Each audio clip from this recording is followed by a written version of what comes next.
நேசம் நிறைந்த உள்ளத்தால் நீளம் நிறைந்த மணிகண்டத்து ஈசனடியார் பெருமையினை எல்லா உயரும் துறையெடுத்து தேசமுயர் இருத்தொண்ட தொகுமுன் படைத்து திருவாளன் வாசமலர்மன் கழவணங்க வந்த பிறப்பை மனன் தூக்குசி திருத்தொண்ட தொகுவிரி வாக்கினால் சொல்ல வல்லவரான் எங்கள் பாக்கிய பயனாம் பதிகுன்றைவான் செங்கிழாரடி சென்னையில் எல்லாம் வல்ல பெருமாள் கந்தரும் பன்னார் மொழிகளுடன் திருநாவுடையார் திருக்குடியை வணங்கி கந்தரும் பெருங்கருணை நாயுடனவர் அவினாசி அவருடைய திருப்படி தாமரை குணமொழி மெய்களாலை வணங்கி பெருமக்கள் நாயன்மாருடைய குணார் திருப்படி தாமரைகளின் கணங்களாலை வணங்கி உரையாசிரி சிவகடையாவுடைய திருப்படிகளை நில நினைத்து அடியாருடைய ஞானஸ்ரீ பிறந்தகையாருடைய திருப்படி தாமரைகளின் கணங்களாலை வணங்கி எழுந்தகளில் இருக்கக்கூடிய அடியார் பெருமக்களுடைய திருப்படிகள் எல்லாம் மனம் மொழி மெய்களாலை வணங்கி அமைத்து அன்பார்ந்த சுனை செல்வர்களே பெருமான் கண்ணப்ப நாயனாருடைய திருச்சந்தத்தில் நாயனார்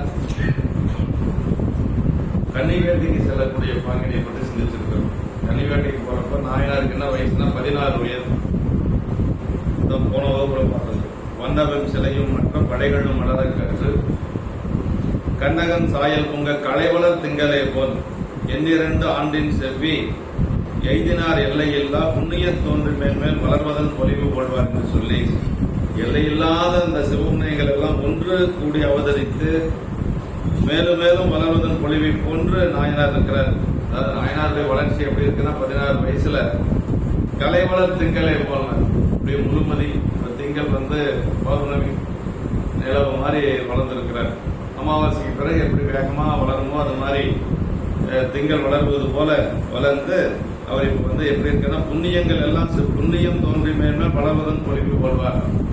சிவ புண்ணியங்கள் எல்லாம் ஒன்று சேர்ந்தா எப்படி இருக்குமோ அது மாதிரி இப்ப நாயனார் அந்த ஒரு பருவத்துல இருக்கின்றார் என்று சொல்றார். அதுக்கு அடுத்த நம்ம இந்த பாட்டுல தான் 43வது பாட்டு. அதுக்கு அடுத்த பாட்டு இப்ப 16 வயசு ஆயிடுச்சு. நாகனுக்கு வயசாகி போயிடுச்சு.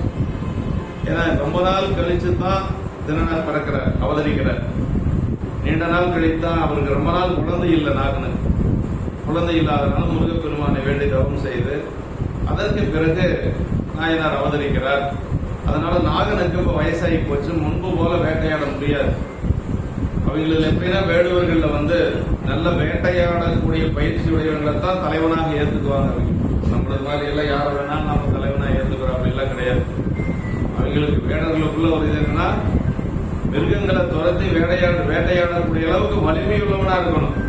அப்படி இருந்தா தான் அவங்க ஏற்றுக்குவாங்க. இப்ப நாகனுக்கு வயசாகி போயிருச்சு. அதான் அந்த பாட்டுல சொல்ற இவ்வண்ணம் தின்னனார் நிரம்பு நாளில் இருங்குறவ பெருங்குறைச்சிக்கு இறைவனாய மைவண்ண வரை நெடுந்தோல் நாகன்தானும் மலையெங்கும் வனமெங்கும் வரம்பில் காலும் கைவண்ண சிலை வேட்டையாடி தெவர் கன நிறைகள் பழக தானங்காத்து மெய்வண்ண தளர்மூப்பின் பருவம் எய்தி வில்லுளவின் பெருமுயற்சி வெளிவானான். வயசாகி போச்சு சொல்ற. இப்படி தினனார் பருவம் நிரம்பிய காலத்தில் அப்படி வழியில் பெரிய புறவர்கள் வாழ்ந்த பெருமை வாழ்ந்த அந்த ஊருக்கு தலைவனாக இருக்கக்கூடிய மலை போன்ற தோள்களையுடைய நாகன். அவருடைய தோள்கள் அவ்வளவு வலிமையான தோள்கள், நாகனுடைய தோள்கள். அப்படி இருக்கக்கூடிய நாகனும் மலைகளெங்கும் வனங்களெங்கும் அளவில்லாத அந்த காலங்கள் கையிலேந்திய அழகிய வில்லினாலே வேட்டையாடியும் பகை கூட்டத்தாருடைய ஆணிரைகள் பலவற்றை கவர்ந்தும் தனக்குரிய கானங்களை காத்தும் உடம்பின் தலை சிதறும் மூப்பு பருவத்தினை அடைந்து வயசாகி போச்சு. அதனால விற்றொழிலின் பெருமுயற்சியால் குறைவுற்றவனானால் முன்பு போல வேட்டையாட முடியல. மிருகங்களை எல்லாம் துரத்திட்டு போய் வேட்டையாடும். அது மாதிரி அது சிங்கமா இருந்தாலும் சரி, புலியா இருந்தாலும் சரி, இவர்கள் துரத்தி கொண்டு சென்று வேட்டையாடுவாங்க. எந்த மிருகமா இருந்தாலும் சரி, அது மாதிரி செய்ய முடியல. இந்த 16 ஆண்டிலும் நிகழ்ந்த நாகனுடைய வரலாறு ஒரு பாட்டில் கூறி செல்கின்ற சவிதை சுவை காண்கின்றார். 16 வயசு வரைக்கும் நிகழ்ந்த நாகனுடைய வரலாறு இந்த ஒரே பாட்டில். அந்த குழந்தைக்கு 16 வயசு ஆனதுன்னா அவருக்கு வயசானத அப்படி காட்டுறாருங்க. இப்படி இடத்துக்கு ஏற்றபடி மாற்றி யாப்பமைதியும் செய்யல் நடையும் சிக்கழ பெருமான் மாற்றி சொல்வார் என்று சொல்றார். மைவண்ண வரை அப்படின்னா கரிய மலை அப்படின்னா கருவறை காலம் ஏந்தியது என்ன என்று சொல்லுவது போல அப்படியே நல்ல கரிய நிறம் நாகன். அதே மாதிரி அவனுடைய தோள்கள் நல்ல மலை போன்ற வலிமையான தோள்கள் என்று சொல்றார். அப்படியேதான் இருக்கக்கூடிய மெய்வண்ணம் தளர்மூப்பின் பருவம் அப்படின்னாரு. அப்படி இருந்தாலும் கூட மூப்பினுடைய காரணம் வயசு அப்படிங்கிறது எல்லாத்துக்கும் இருக்குது இல்லைங்களா? வயசான அந்த ஒரு தளர்ச்சி அதை யாருக்கும் தவிர்க்க முடியாது. மெய்தளர்ந்த மிக்க மூப்பு பருவம் இவருக்கு நீ முதல்வர் பேரே அரிது என்று எவரும் சொல்ல. அந்த மாதிரி வயசான காலத்துல தான் குழந்தைய பிறக்குது அவருக்கு. இனிமேல் அவருக்கு குழந்தை பிறக்காது அப்படின்னு சொல்லி எல்லாரும் பேசிட்டு இருக்கிறாங்களாம். அந்த காலத்துல பிறந்தவர் நாயனார். அப்படின்னா அவருக்கு நாயனார் அவதரிக்கிற பொழுது 60 வயசுக்கு மேல இருக்கும். இப்ப 14 பொழுது 76 வயசு ஆயிடுச்சு இல்லையா? 70-75 வயசுக்கு மேல. அதனால அவரால் நாகனுக்கு வேட்டையாட முடியல அப்படின்னு சொல்லி சொல்றாரு. 80 ஆண்டு வரை சென்றிருக்கும் அப்படின்னு சொல்லி சொல்றாங்க.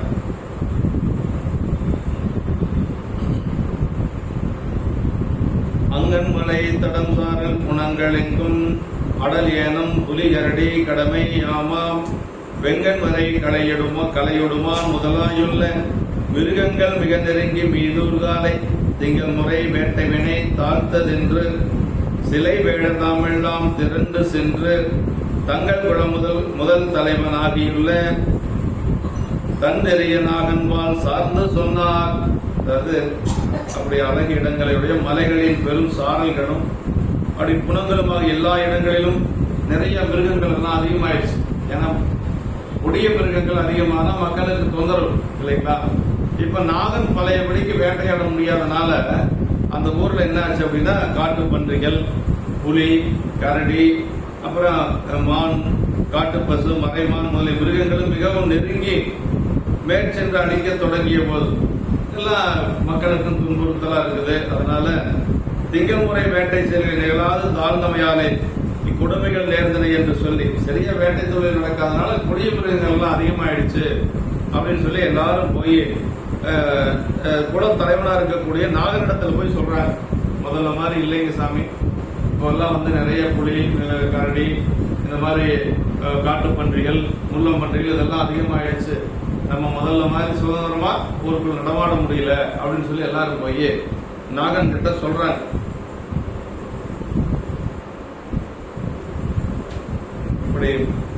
அப்படி சொன்ன உடனே நாகன் என்ன செய்யறான் அப்படிங்கறத சொல்றாரு.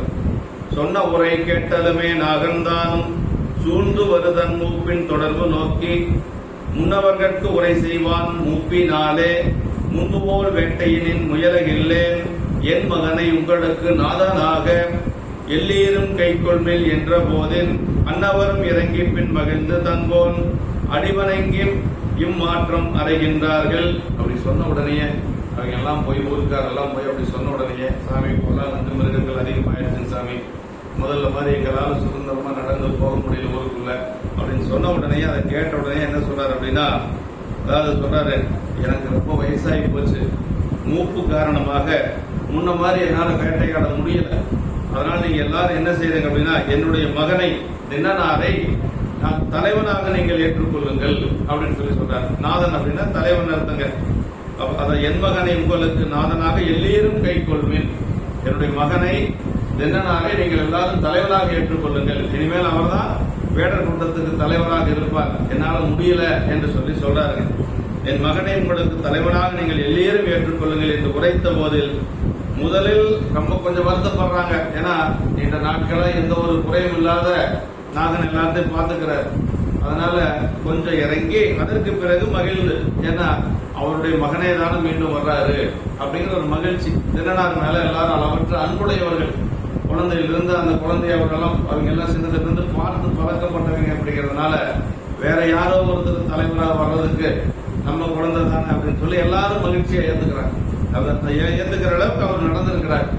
அப்படி பின்னர் மகிழ்ந்து தம் தலைவனை வணங்கி பின்வரும் வார்த்தைகளை எல்லாரும் அப்படி அதை ஏற்றுக்கொண்டு சொல்ற.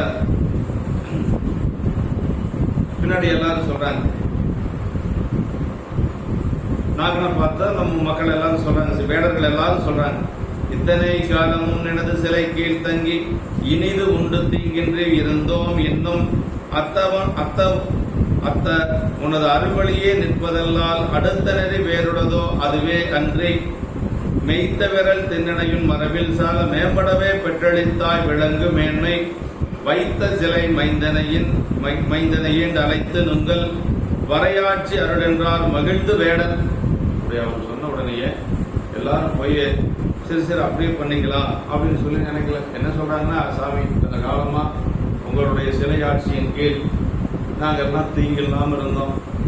இப்போ நீங்கள் வயசாகி போனதுனால சரி நீங்கள் சொல்றதை நாங்கள் ஏற்றுக்கிறோம் அப்படின்னு சொல்றாங்க. இத்தனை காலமும் உன்னுடைய சிலை ஆட்சியின் கீழே தங்கி இனிதாக உண்டு தீங்கின்றி வாழ்ந்திருந்தோம். அத்தனே நீ கட்டளையிட்டு அருளிய வழியிலே அமைதி நிற்கின்றதல்லாமல் எங்களுக்கு அடுத்த நெறி வேறும் உண்டோ? நீங்க சொல்றீங்க, நீங்க சொல்றதை நாங்கள் அப்படியே கேட்டுக்கிறோம். அதை தவிர வேற ஒரு வழி எங்களுக்கு இல்லை என்று சொல்லி அகுதுமை என்று மெய்த்த விரலுடைய நல்ல வீரமுடைய அந்த தினனை உன் மரபிலை மிகவும் மேன்மையடையவே பெற்றளித்தாய். நீங்க என்ன செஞ்சிருக்கிறீங்க? எங்களுக்கு நல்ல ஒரு வீரமுடைய ஒரு மகனை நீங்க பெற்றுக் கொடுத்திருக்கிறீங்க. அவருடைய தலைமைக்கு நாங்க செயல்படுறோம் என்று சொல்லி அப்படி விலங்கு மேன்மை வைத்த வில்லினை ஏந்தி உன் மைந்தனை இங்க அழைத்து உங்களுக்கு உரிய மனையாட்சி உரிமையை அவனுக்கு கொடுத்தல்வாய் என்று எல்லாரும் சொல்றாங்க. உங்களுடைய மகனை இங்கு அழைத்து கொண்டு முறையாக உங்களுடைய அந்த அரசாட்சியை அந்த வேடர்குல தலைவர் என்று சொல்லக்கூடிய அந்த பொறுப்பை அவரிடத்தில் நீங்கள் கொடுக்க வேண்டும் என்று சொல்லி எல்லாரும் சொல்றாங்க. நினது சிலை கீழ் தங்கி இங்கு அரசு அடையாளம், அதாவது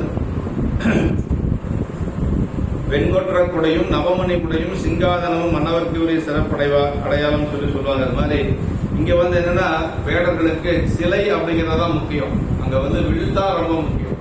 அதனால நினது சிலை கீழ் தங்கி அப்படின்னு சொல்லி சொல்றாங்க. வேட தலைவன் அப்படிங்கறதுனால அப்படி சொல்றாங்க.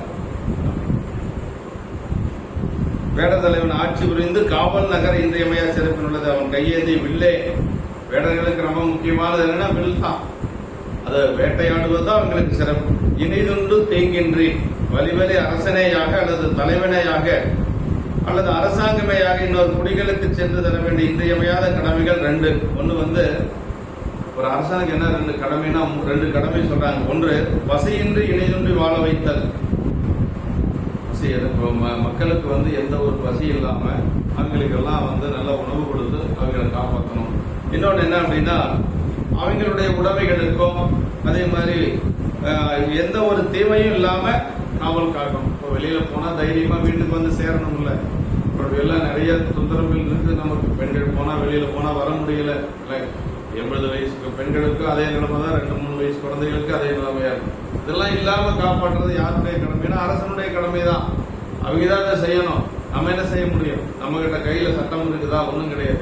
இதெல்லாம் யாரு செய்யணும்? ஆட்சி பொறுப்பில் இருக்கக்கூடியவர்கள் தான் செய்யணும். அப்படியெல்லாம் எங்களுக்கு அந்த பாதுகாப்பு நீங்க தான் கொடுக்கணும்னு சொல்றாங்க. அதுவும் பெரிய புராணத்துல நகர சிறப்புல மனுநீதி சொல்ற பத்தி சொல்லுகின்ற பொழுது சேக்கிழ பெருமான் சொல்றாருங்க. அதாவது என்ன சொல்றாருன்னா ஒரு மன்னனுக்கு 5 கடமைகள் சொல்றாரு. 5 கடமைகள் யார் ஒருத்தன் செய்யறானோ அவன் தான் அரசன் அப்படிங்கிறார். அப்படிதான் பெரிய இதுல மனுநீதி சொல்ற சரீரத்தில் வருது. மாநிலம் காவலாவான், மண்ணுயிர் காக்கும் காலை, தான் அதனுக்கு இடையூறு தன்னால், தன் பரிசனத்தால், ஊனமிகு பகைதிரத்தால், கல்வரால், உயிர்தம்மால், ஆணவயம் ஐந்து தீர்த்து அறங்காப்பான் அல்லனோ அப்படின்னாரு. எப்படி சொல்லியிருக்காரு பாரு. 1200வது வருஷத்துல 800 ஆண்டுகளுக்கு முன்னாடி நம்ம சேக்கிழார் சாமிகள் சொல்றாரு, ஒரு நாட்டை ஆட்சி செய்யறதுன்னா தன்னால இடையூறு வரக்கூடாது மக்களுக்கு. தன்னால் அப்படின்னா அரசனால் என்ன இடையூறு வரும்? மோசமான சட்டங்களை போடுவது, மக்களிடத்தில் வரி பணத்தை பறிப்பது, கண்டதுக்கெல்லாம் விலை ஏற்றுறது, இதெல்லாம் தன்னால். அப்புறம் தன் பரிசனத்தால். இப்போ அரசனுக்கு சார்ந்தவர்கள் மந்திரிகள் இவங்கெல்லாம் இருப்பாங்க. அவங்களுடைய சொந்தக்காரர் அங்கங்க இருப்பாங்க. அவங்க சொந்தக்காரர் என்ன பண்ணுவாங்க? எல்லாரும் கொஞ்சம் அதிகாரம் பண்ணுவாங்க. அந்த அதிகாரத்தினால மக்கள் பாதிக்கப்படுவாங்க. அப்படியெல்லாம் இல்லாமல் தன் பரிசனத்தால் அப்படிங்கிறார். அப்புறம் ஊனமிகு பகைதிரத்தால். இப்போ போர் வந்தது. இப்போ பாகிஸ்தான்காரன் நம்மளை தாக்குறதுக்கு வந்தான். அதே மாதிரி சைனாக்காரன் நம்மளை தாக்கு. அதையெல்லாம் யாரு காப்பாத்துனாங்க? ஆட்சி பொறுப்பு இருக்கிறவங்க தான் நம்மளை காப்பாத்து. அந்த பொறுப்பு அவங்களுக்கு இருக்கு. இது ஒரு கடமை. 5 கடமையில அது ஒண்ணு. ஆமா, அதான் சொல்றாரு. பகைவரால் அப்படின்னு சொன்னாரு. தன்னால், தன் பரிசனத்தால், பகைவரால், ஊனமிகு பகைதிரத்தால், கல்வரால் உயிர்தம்மால். கல்வர் அப்படின்னா திருட்டு பயம். அந்த திருட்டு பயம் எல்லாம் இல்லாம காப்பாற்றணும். கடுமையான சட்டங்களை போடணும். குற்றவாளிகளுக்கு கடுமையான தண்டனை கொடுத்தா குற்றம் குறையும். எப்படி இருந்தாலும் ஏமாத்திட்டு வந்துடலாம் நினைச்சாங்கன்னா பண்ணிட்டே தான் இருப்பாங்க. கடுமையான சட்டங்கள் அரபு நாடுகள் எல்லாம் ரொம்ப கடுமையான சட்டங்கள். பொதுமக்கள் பார்க்கிற மாதிரி அவனை கொண்டுருவாங்க. அந்த மாதிரி சட்டங்கள் இருந்தால் தான் குற்றங்கள் நடக்காமல் இருக்கும். இதெல்லாம் அரசனுடைய கடமை. நம்ம ஒன்றும் செய்ய முடியாது. அதனாலதான் ஒரு பசுமாட்டினுடைய கன்றுக்குட்டி இறந்து போச்சுன்னு சொல்லி மனைவி சொல்ல என்ன பண்ணார், தன்னுடைய மகனையே தேர்காலில் ஏற்றினார். அதெல்லாம் பெரிய புராணத்தை தான் பார்க்க முடியும். அப்படி ஒரு கடுமையான சட்டம் நாட்டில் இருந்தா யாராவது தப்பு செய்வாங்களா? செய்ய மாட்டாங்க. அந்த மாதிரி எல்லாம் நமக்கு சொல்லப்பட்டிருக்கு. இனிதுண்டு தீங்கின்றி அப்படின்னா நல்ல மக்களுக்கு நல்ல உணவு உடை கிடைக்கணும், தன்னுடைய பொருட்களுக்கு பாதுகாப்பு கிடைக்கணும், இப்படி எல்லாம் பகைவர்களால் துன்பம் வரக்கூடாது, இதெல்லாம் இல்லாம காப்பாற்றணும் தான் அரசன் என்று சொல்லி சொல்றாரு. அரசாங்கத்தின் உள்ளுரையாக இந்த கடமைகளை இங்கு வேடர்கள் தம் தலைவன் தமக்கு அளித்த காவலின் வெற்றியை பாராட்டும் முறையால் பேரமைச்சராகிய ஆசிரியர் அவ்வேடர்களது வாக்கில் வைத்து காட்டிய அழகு காண்க.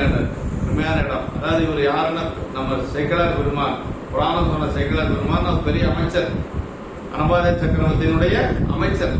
அவருக்கு தெரியும் ஒரு நாட்டு மக்கள் எப்படி இருக்கணும், அரசன் எப்படி இருக்கணும், ஒரு வேடர்கள் எப்படி இருப்பாங்க, அவங்களுடைய தலைவன் எப்படி இருக்கணும், இதெல்லாம் தெரிஞ்சு வச்சு அவர் சொல்றார்.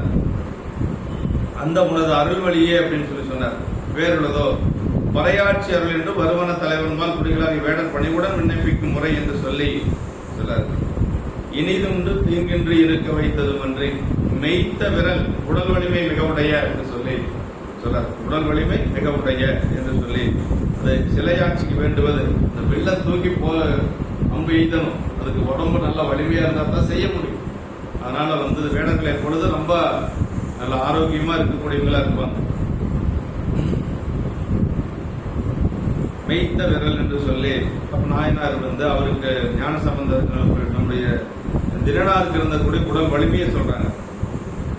மெய்த்தவர்கள் என்றது உண்மை அன்பு உருப்பட்டு வந்த தவ வலிமை பெற்றது என்றோ ஒரு உண்மை பொருள் தெளித்தலும் காண்கின்ற அன்பின் மெய்மை உருவினையும் இந்த மெய்த்த விரல் அப்படிங்கிறது ஒன்னு உடம்பு வலிமை, இன்னொன்று பெருமான் மீது வைத்திருந்த அன்பினுடைய வலிமை இல்லைங்களா? அது யாரும் அந்த அளவுக்கு வைக்க முடியாது. தினனாரை போல அன்பு யாரும் வைக்க முடியாது. இரண்டுக்கு எடுத்துக்கலாம் அப்படின்னு சொல்லி சொல்றாரு. நுங்கள் மறையாட்சி உங்களுக்கு வழிவழி உரிமையாய் வந்த மலையாளும் தலைமையை அவனிடத்து என்று சொல்லி சொல்றாரு. சொல்றாங்க. சிலை மரவருரை செய்ய நாகன் தான் எல்லாம் அவங்களுடைய கருத்தை சொல்லிட்டாங்க. இப்ப நாகன் மீண்டும் அவங்களுக்கு பதில் சொல்றாரு. சிலை மரவருரை செய்ய நாகன் தானும் திண்ணனை முன் கொண்டு வர செப்பி விட்டு மலை மருவு நெடுங்கானில் கன்னி வேட்டை மகன் போக காடு வழி மகிழ மூட்ட தலை மரபின் வழிவந்த தேவராட்டி தனை அலைமின் என அங்கு சார்ந்தோர் சென்று நிலைமையவள் தனக்குறைப்ப நரை மூதாட்டி நெடிது வந்து விருப்பினுடன் கடிது வந்தால் அவங்க வேடர்களுக்கு என்னன்னா அந்த ஒரு வயதான ஒரு பெண் இருப்பா. அந்த பெண்ணு தான் அந்த வயதான அந்த பாட்டி தான் தேவராட்டின்னு பேர். அவளுக்கு தேவராட்டின்னா தேவன், அதாவது இறைவனால் வியாபிக்கப்பட்டவள், ஆவேசிக்கப்பட்டவள் அப்படின்னு சொல்லுவாங்க. அந்த அம்மாளுக்கு இயற்கையாகவே அந்த தெய்வத்தன்மை இருக்கும். அவங்க சொன்னாங்கன்னா சரியா நடக்கும். அவங்க ஆசீர்வாதம் பண்ணித்தா எந்த ஒரு நல்ல காரியமே செய்வாங்க. அந்த அம்மாவும் ஒரு மலை ஜாதிக்கார பெண் தான், மலையில் இருக்கக்கூடிய வேண்டுவர் தான். அந்த தேவராட்டி அழைத்து கொண்டு இப்ப சடங்கெல்லாம் செய்ய போறாங்க.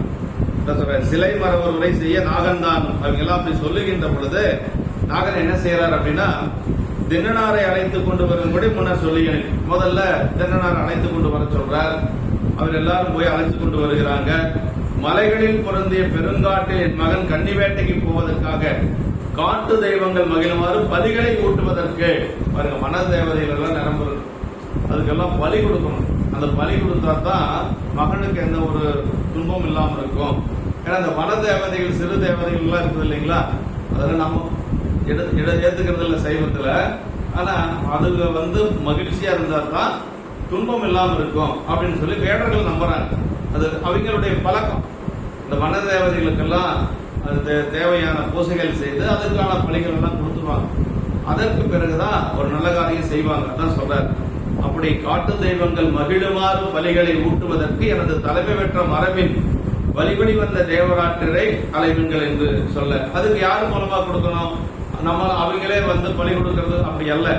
தேவராட்டி அது முறையாக செய்யும். அந்த தேவராட்டியை அழைத்து கொண்டு வர சொல்றார் நாகன்.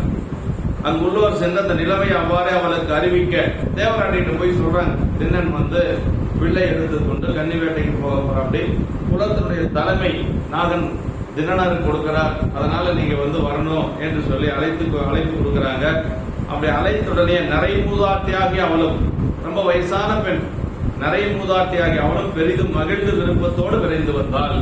நமக்கு ரொம்ப விருப்பம், ஏன்னா நீண்ட நாட்கள் பிள்ளை இல்லை, யாரு நாகனுக்கு நீண்ட நாட்கள் பிள்ளை பேர் இல்லாதனால இந்த வேணுவ வம்சத்துக்கு குழந்தை பேரு வாரிசு இல்லாத போயிருமோன்னு கவலைப்பட்டிருந்த காலத்துல இந்த குழந்தை பிறகு.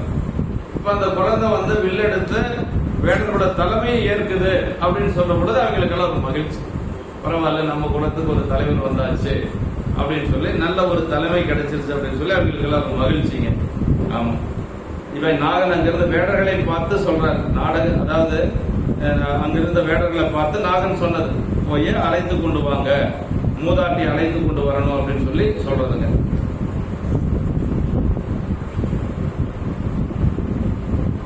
மலைமருவம் நெருங்க அங்க மலை கடற்சாரல் குணங்கலங்கும் என்று சொல்லி கன்னி வேட்டை பயிற்சி பொருட்டான் என்று தொழில் பொருட்டான் முதல் முறையாக வேட்டையில் தொடர்ந்தது என்று இப்படி சொல்றாருங்க.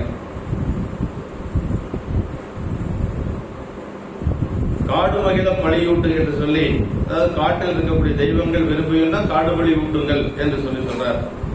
தலைமரபில் வழிவந்த தன்னுடைய தலைமை பெற்ற மரபு தங்கள் மரபிலே வழிவழியாக அக்குளத்தவர் பொருட்டு தெய்வம் கொள்வதற்கென்று அக்குளத்தில் முதியால் ஒருத்தியை வழிவழியாக நியமித்து அவளுக்கு வேண்டுமென படிமுறை அளித்து வருதல் பெருமரபுகளின் பழைய வழக்கு என்று சொல்லி, இந்த தேவநாட்டி அப்படிங்கிறது உபாசனையினால் தெய்வ ஆவேசம் தன் நடுவிலே வரப்பெற்று அதன் அருளிப்பாடுகளை வழிபடுவதற்கு அளிப்பவள் என்று சொல்லி தெய்வத்தால் ஆழம் பெற்றவள், அதனால் அவருக்கு பேர் தேவராணி.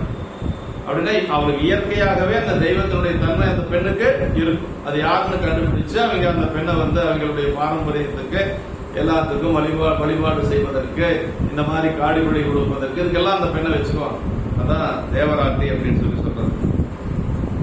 கடவுள் பொறையாட்டி, அணங்குடையாட்டி, அணங்குறைவா, இப்படி எல்லாம் சொல்றாங்க. நிலைமைன்னா நாகன் மகனுக்கு வகையாட்சி அருளுதல், கன்னி வேட்டைக்கு காடுபலி ஊட்டலும் ஆக உள்ளது செய்திகள். நாகன் கூடிய செய்தி அவளுக்கு உரைத்தார் என்று சொல்லி நிலைமை உரை செய்தி என்று சொல்லி சொல்றாங்க. நரை மூதாட்டி அப்படியே ரொம்ப மூப்படைந்தவள், நல்ல முடியெல்லாம் நரைத்து அப்படி இருக்கக்கூடிய பெண் என்று சொல்லி சொல்றாங்க.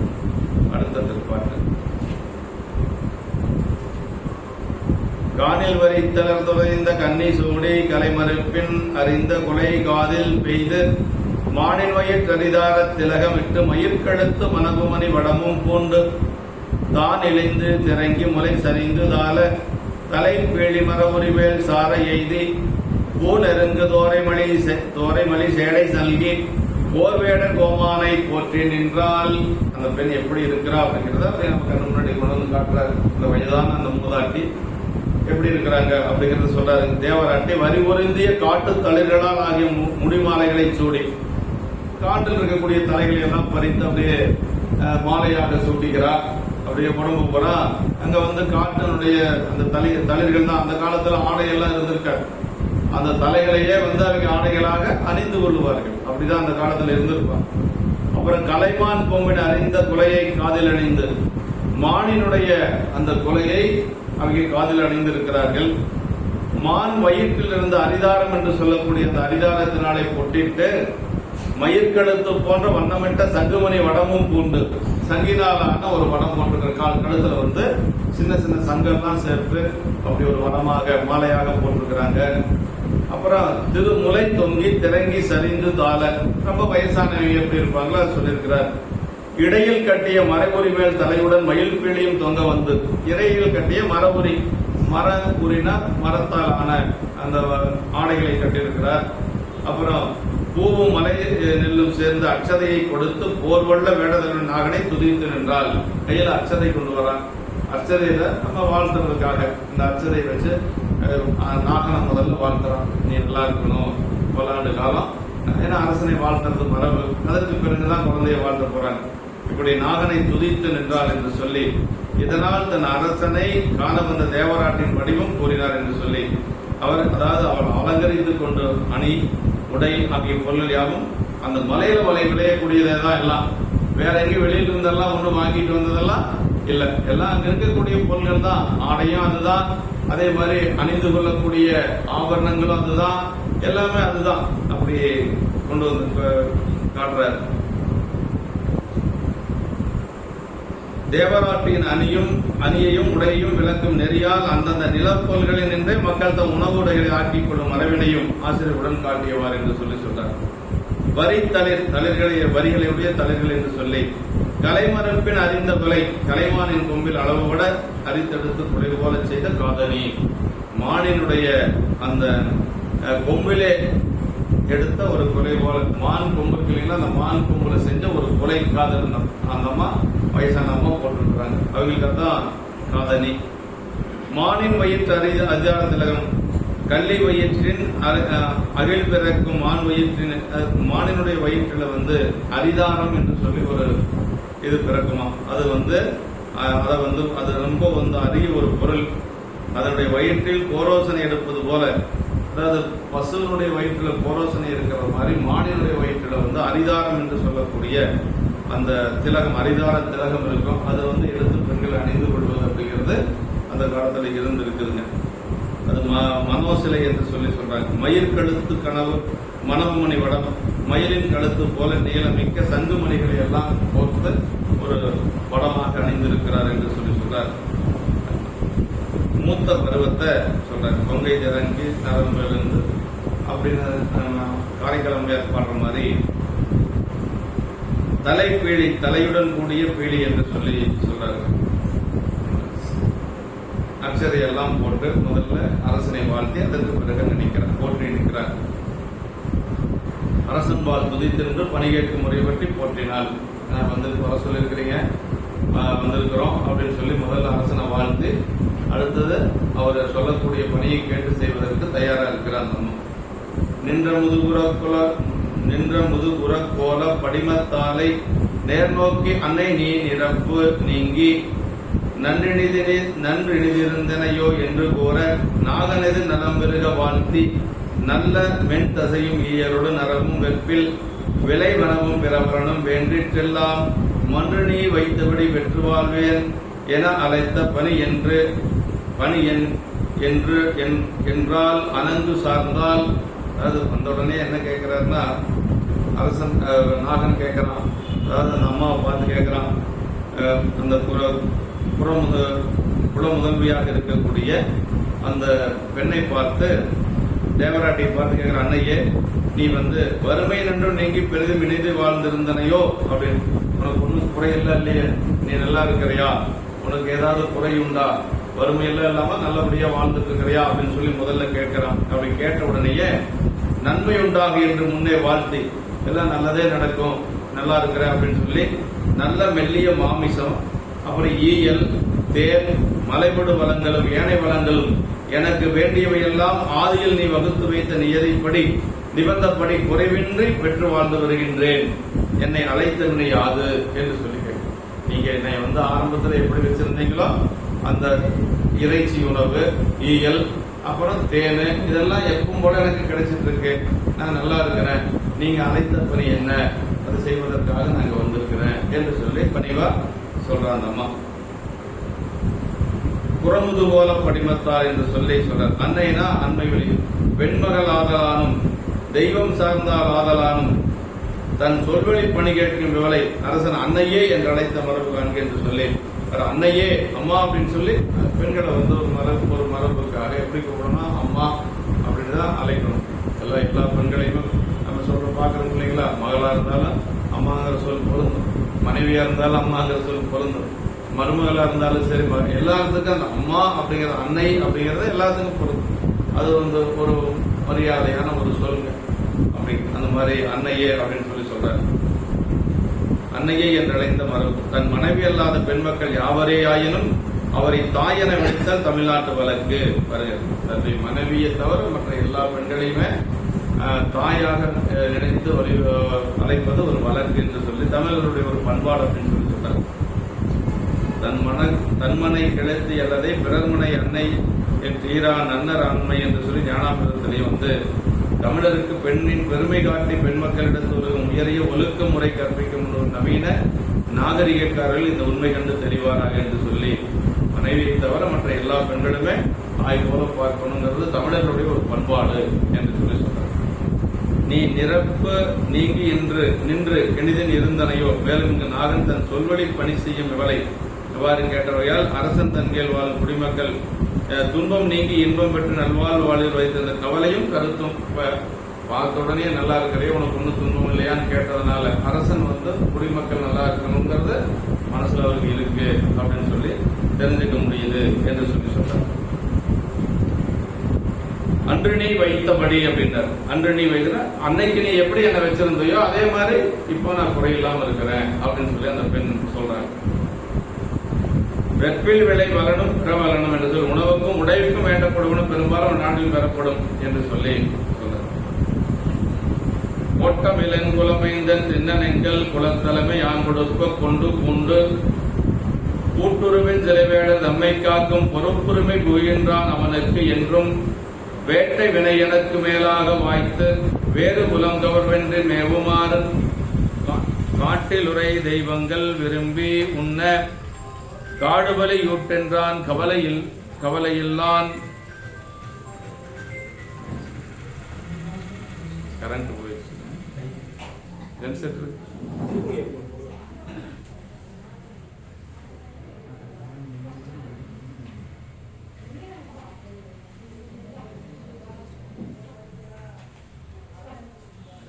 வந்தா கரண்ட் கட்டு எல்லா கட்டும் வருது.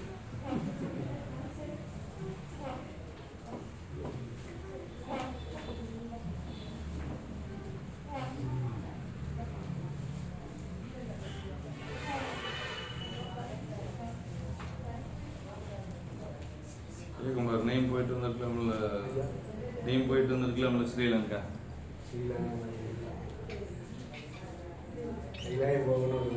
சரி சரி சரி சரி.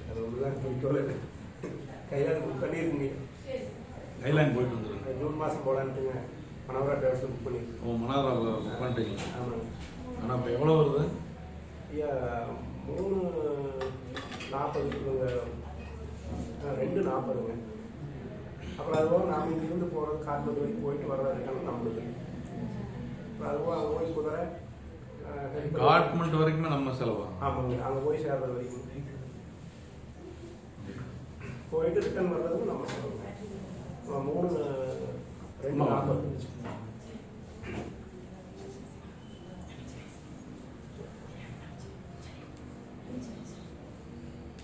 சரி சரி.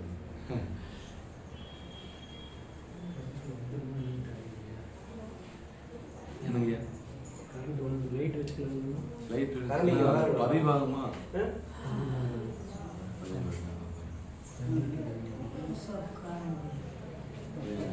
பார்க்கலாம் ஒரு 5 நிமிஷம் வரும். சரி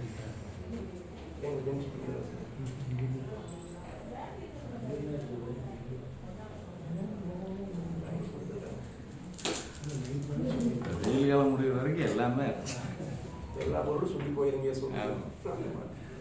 வெளியிலேயே சொல்றதுன்னா நான் லைட் செல்போன் எடுத்துட்டே சொல்லிடுறோம்.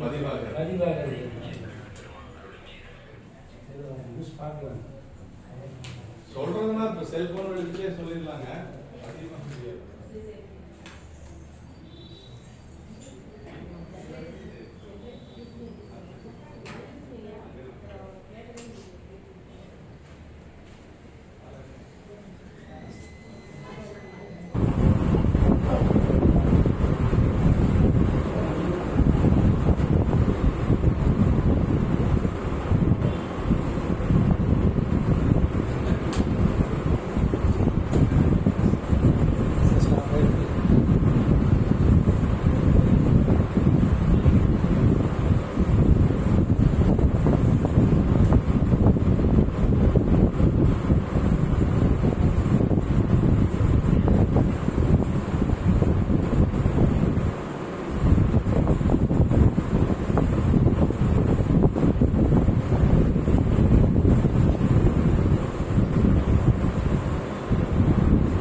ஓட்டமில்யன் குலமைந்தன் தென்னன் எங்கள் குலத்தலைமை யான் கொடுப்ப கொண்டு பூண்டு அப்படின்னா கோட்டமில்லியன் குலமைந்தர் அப்படின்னா நிலை பெறலாத என் மகனாகிய தினன் ரொம்ப நெறியோடு இருக்கக்கூடிய அந்த வேடர்களுக்கு உண்டான அந்த குல உலகத்தோடு இருக்கக்கூடிய மகன் அப்படின்னு சொல்லி சொல்றாரு. கோட்டம்னா குற்றம் இல்லாத அப்படின்னு சொல்லி அர்த்தங்க. நிலை பெறலாத என் குலமகனாக இருந்தேன் எங்கள் குல உரிமையாக தலைமையை நான் கொடுக்க அதனை ஏற்று தலைமை கொண்டு குலத்தலைமை யான் கொடுப்பு கொண்டு கொண்டு கூட்டுறவின் சிலைவேட தம்மை காக்கும் பொறுப்புரிமை கூகின்றான். நான் அந்த தலைமை அவனுக்கு கொடுக்கிறேன். அப்படி கொடுக்கின்ற பொழுது அந்த வில்லேந்திய வேடர்களை காவல் செய்கின்ற மலையாட்சி உரிமையிலே தலைப்படுகின்றான். இப்ப நான் அந்த தலைமையை இதுவரைக்கும் ஏற்றுக்கொண்டு வந்தேன். இப்ப என்னால வயதானதுனால செய்ய முடியாதனால என்னுடைய மகனுக்கு கொடுக்கிறேன். அந்த தலைமையை அவன் ஏற்றுக்கொண்டு அதை செய்து கொண்டு வருகிறான். அவனுக்கு அதை ஏற்றுக்கொள்வதற்கு தலைப்படுகின்றான். சரின்னு சொல்லியிருக்கிறான். அவனுக்கு என்றும் எனக்கு மேலாக வேட்டை தொழில் வாய்க்கும்படி. எப்பொழுதும் அப்பா அம்மா என்ன நினைப்பாங்க, நம்மளோட நம்ம பையன் கெட்டிக்காரனா இருக்கணும்னு நினைப்பாங்க. நான் எப்படி வேட்டையாடணும், அதை விட என்னை விட சிறந்த ஒரு வேட்டை தொழில் அவனுக்கு வாய்க்கணும் என்று சொல்லி அதற்கு நீ அவனுக்கு செய்ய வேண்டிய சடங்குகளை செய்யணும் அப்படின்னு சொல்லி சொல்றார். வேடர்களை அதாவது அவனுக்கு என்றும் எனக்கு மேலாக வேட்டை தொழில் வாய்க்கும்படியும் மாறுபட்ட அயற்புலங்களை கவரும் வெற்றி உண்டாகும்படியும். அயற்புலம் கவர்தல் அப்படின்னு பக்கத்து மலைகள்ல போய் கவர்ந்து கொண்டு வருவது அதெல்லாம் வேடர்களுடைய ஒரு தர்மம் தான். நமக்கு அது தவறா தெரியும். ஆனா வேடர்களுக்கு அதெல்லாம் ஒரு தர்மம். அது ஒரு வீரம், அவங்களுக்கு வீர விளையாட்டுன்னு சொல்றோம் இல்லையா, அது மாதிரி அப்படி கவர்ந்து கொண்டு வருவது. வனத்தில் வாழும் தெய்வங்கள் விரும்பியுண்டுமாறு பூசித்து காடு வழி ஊட்டுவாயாக. அதுக்கு என்ன செய்யணும், என்னுடைய மகன் இப்படி எல்லாம் இந்த வினைத்தொழில் இந்த கைவினை தொழில் நல்லா விழித்தொழில சிறந்து விளங்கணும்னா அந்த இருக்கக்கூடிய தெய்வங்கள் அந்த தெய்வங்களுக்கெல்லாம் காடுபடி கொடுக்கணும். அதை நீ விரைந்து ஊட்டுவாயாக என்று சொல்லி கவலை சிறிதும் இல்லாதவனாக நாகன் சொன்னான் என்று சொல்லி. அவனுக்கு எந்த ஒரு கவலை இல்லை. ஏன் கவலை இல்லைன்னா தனக்கு பின்னாடி தன்னுடைய புறத்தை காப்பதற்கு ஒரு மகன் வந்துட்டான். அதனால அவனுக்கு எந்த ஒரு கவலையும் இல்லை வேடர்களை காப்பதற்கு. கோட்டமில்லியன் குலமைந்தன் மன்னவனாவான் நடுநிலை விடாது எல்லாருக்கும் ஒப்பம் முறை செய்தல் வேண்டும். மன்னன்னா எப்படி இருக்கணும்னா கோவினுக்கு அருங்கலம் கோட்டம் இல்லைங்களா, நாவினுக்கு அருங்கலம் நமச்சிவாயம். நம்ம அப்பர் சாமிகள் சொல்றாரு. அப்படின்னா ஒருதலை பட்சமா இருக்கக்கூடாது. மன்னன்னா எப்பொழுதும் அந்த நியாயத்துல நேர்மையில நீதியில சரியா இருக்கும். அது அப்படி கோட்டமில் என் குலமைந்தன் என்று சொல்லி சொல்றாரு. அப்படி ஒழுகி வருவதை பெருமித உணர்ச்சியோடு நாகன் கூறினார் என்று சொல்லி சொன்னார். எங்கள் குல தலைமை எங்கள் குலத்துக்கு வழிபடியாக உரிய வேட தலைவராம் தன்மை என்று சொல்லி நானே இளவரசனை அரசனாக செய்து தலைமை கொடுக்க. நானே இதுவரைக்கும் இளவரசனாக இருந்த என்னுடைய மகனை அரசனாக ஆக்கி கொடுக்கிறேன் என்று சொல்லி சொல்றாரு. இவ்வாறு தம் வாழ்நாளில் அரசுரிமை தாமே துறந்து இளவரசனுக்கு பட்டம் சூட்டுவார். அரசனில் மிகச்சிலரே உலர் உத்தம குணம் படைத்து தமது கடமையில் தலை நின்ற ஒரு சிலரை இது செய்தல் கூடும் என்று.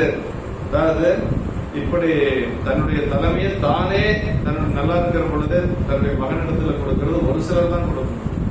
ஐயடிகள் காணவர்கள் ஒரு அரசர் 63 நாயன்மார்கள் ஒருத்தர், அவர் அப்படித்தான் கொடுத்தார். வயசாகி போச்சு.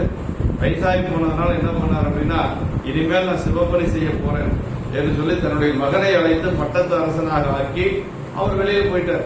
வெளியில் போய் பெருமானுக்கு தொண்டு செய்ய அந்த மாதிரி ஐயடிகள் காடவர் கூட இருந்தார். ஒரு சிலர் தான் அப்படி இருப்பாங்க. வேடர்களின் தருகன்மையும் ஆண்மையும் குறித்தபடி கூட்டுறவின் சிலை வேடர் என்று சொல்லி சொல்றார். வில்லாண்மை தொழிலுக்கு ஆயத்தராகிய கூட்டிய நானுடன் உள்ள வில்லேந்திய வேடர்கள் புகுகின்றான் அப்படின்னா கை கொண்டதில் தடைப்பட உள்ளான். எதிர்காலத்தை தெளிவு பற்றி நிகழ்காலத்தாக கூறினார் என்று சொல்லி வேட்டை தமது குலத்தில் செய்யும் காவல் தொழிலும் வேறு புலங்கவர்கள் அயற்புலத்தில் சென்றவர்கள் தம்மேல் மீதுறுதல் செய்ய அடக்குதலாமோ என்று சொல்லி சொல்றார். எனக்கு மேலாக வாய்த்து அப்படின்னா தம்மில் தம்மக்கள் அறிவுடைமை மாநிலத்து மண்ணுயிர்க்கெல்லாம் இறுதி என்று சொல்லி நீதிநூல் சொல்வது போல நாகன் அறிவுடையோன் இம்மகனை பெற முன்பு தவமும் செய்துள்ளான். அதில் தன் மகன் தன்னிடம் மேம்பட்டு விளங்க வேண்டும் என்று ஆசை கொண்டார். நாகனே ரொம்ப அறிவுள்ளவன் தான், வேடர் குலத்தை காட்டக்கூடியவன் இருந்தாலும் தன்னுடைய மகன் தன்னை விட சிறந்தவனாக இருக்கணும் என்று சொல்லி நினைக்கிறார். வேறு புலம் கவர்வென்று அயர்குலம் கவர்ந்து கொண்ட என்று சொல்லி எனக்கு மேலாக வாய்த்து என்று சொல்லி அது இதெல்லாம் நாகன் அவன் அறியாம சொல்றது. ஆனா உண்மையிலேயே என்னன்னா அவரை விட சிறந்த புரியல் திருநார்கிட்ட இருக்கு இல்லைங்களா? அது அந்த அம்மாவுக்கு தெரியும். காட்டில் உள்ள தெய்வங்கள் ஒவ்வொரு துறைக்கும் பற்பட படித்தரமாக அரசாங்கத்துக்கு தொழிலும் அதிகாரிகள் பலரிடத்தில் போல அந்த சிறு தெய்வங்கள் நிறைய இருக்கும். அந்த தெய்வங்களுக்கெல்லாம் கூட்டுவது அப்படின்னு சொல்லி ஒரு இது இருக்கு. ஏன்னா இவர் நாகன் நம்முடைய திருநாரை பெறுவதற்கு என்ன செஞ்சார் அப்படின்னா முருகப்பெருமானை வழிபாடு செய்தார். வேடர்களுடைய வழிபாடு தெய்வம் என்னன்னா முருகப்பெருமான். முருகனை வழிபாடு செஞ்சா பிள்ளை பேர் கண்டிப்பா கிடைக்கும். பிறவாயாக்கை பெரியோன் முதலா பதிவார் சதுர்க்கத்து தெய்வம் ஏறாக என்று சொல்லி கடவுளை பற்றி பழந்தமிழ் நூல்கள் பேசணும் என்று சொல்லி நற்தெய்வமும் அனந்த பேதம் என்று சொல்லி மகனாரை பெறுவதற்கு முழுவதற் கடவுளும் குறிஞ்சி கிழவனுமாகிய முருகப்பெருமானை வழிபட்டான் நாகன் என்று சொல்லி சொல்றாங்க. நாட்டில் முதற் கடவுள் முதல் வனதெய்வம் ஏறாக உள்ள தெய்வங்களை வழிபட்டு வந்தார் என்று தெரிகின்றோம். பாருங்க, இப்ப முதல் தெய்வம் முதலாக முருகப்பெருமான் அப்படிங்கிறதெல்லாம் முதன்மையான தெய்வம். ஏன்னா சிவபெருமான் முருகனும் ஒண்ணுதான் இல்லைங்களா? அப்படி இருந்து அதே மாதிரி காட்டில் இருக்கக்கூடிய சிறு தெய்வங்கள் வரைக்கும் அந்த பலி கொடுக்கக்கூடிய தெய்வங்கள் வரைக்கும் வழிபாடு செய்திருக்கிறார்கள் வேடர்கள் அப்படிங்கிறது நமக்கு இதுல இருந்து தெரியுது. இங்கு மகனின் கன்னி வேட்டைக்கு செல்வதால் காட்டிலுள்ள தெய்வங்களை வழிபாடு செய்தான் என்று சொல்லி கவலை இல்லான் அப்படின்னு சொல்ற. கவலை இல்லான் அப்படின்னா அதாவது இவ்வேட்டை திறனார்வார் உலக தொடர்புகளை எல்லாம் அற எரியும் செயலாய் முடிந்தது. அந்த விளைவை அறியாதனாதல் கவலை இல்லாது. இப்ப திறனாறு என்ன பண்ண போறாருன்னா வேடசேரிலிருந்து இப்ப வந்துடுறாரு, மீண்டும் அங்க போக போறது இல்லை. ஆனா அது அவனுக்கு தெரியாது. நாகனுக்கு நம்ம பையன் மீண்டும் வரமாட்டான் அப்படின்னு தெரியாது. ஏன்னா அது தெரிஞ்சிருந்தா கவலை இல்லான்னு இந்த இடத்துல சொல்ல மாட்டார். எப்படி பையன் போயிட்டு வேட்டையாடிட்டு வீட்டுக்கு வந்துடுவாரு அப்படின்னு நினைக்கிறார். ஆனா காலத்தினாதரை பார்த்து அங்கேயே இருந்துடுறாரு, வீட்டுக்கு வரதில்லை. இப்ப இந்த எல்லா சடங்கெல்லாம் செஞ்சு அனுப்பிச்சுட்டாங்கன்னா மீண்டும் நாகன் தன்னுடைய மகனை பார்க்கவே முடியாது. அப்படியே பெருமானுடைய திருவடியில் போய் ஐக்கியமாய போறாரு. ஆனா அதெல்லாம் அவனுக்கு தெரியாது. நாளைக்கு போய் குடுமி தேவரை பார்ப்பான், குடுமி தேவரோட போய் இருந்துருவாரு, நம்ம வீட்டுக்கு மீண்டும் வரமாட்டாரு, வேடசேரிக்கு வரமாட்டாரு அப்படிங்கறதெல்லாம் அவனுக்கு தெரியாது. அதான் கவலை இல்லான் என்று சொல்லி சொல்றாரு.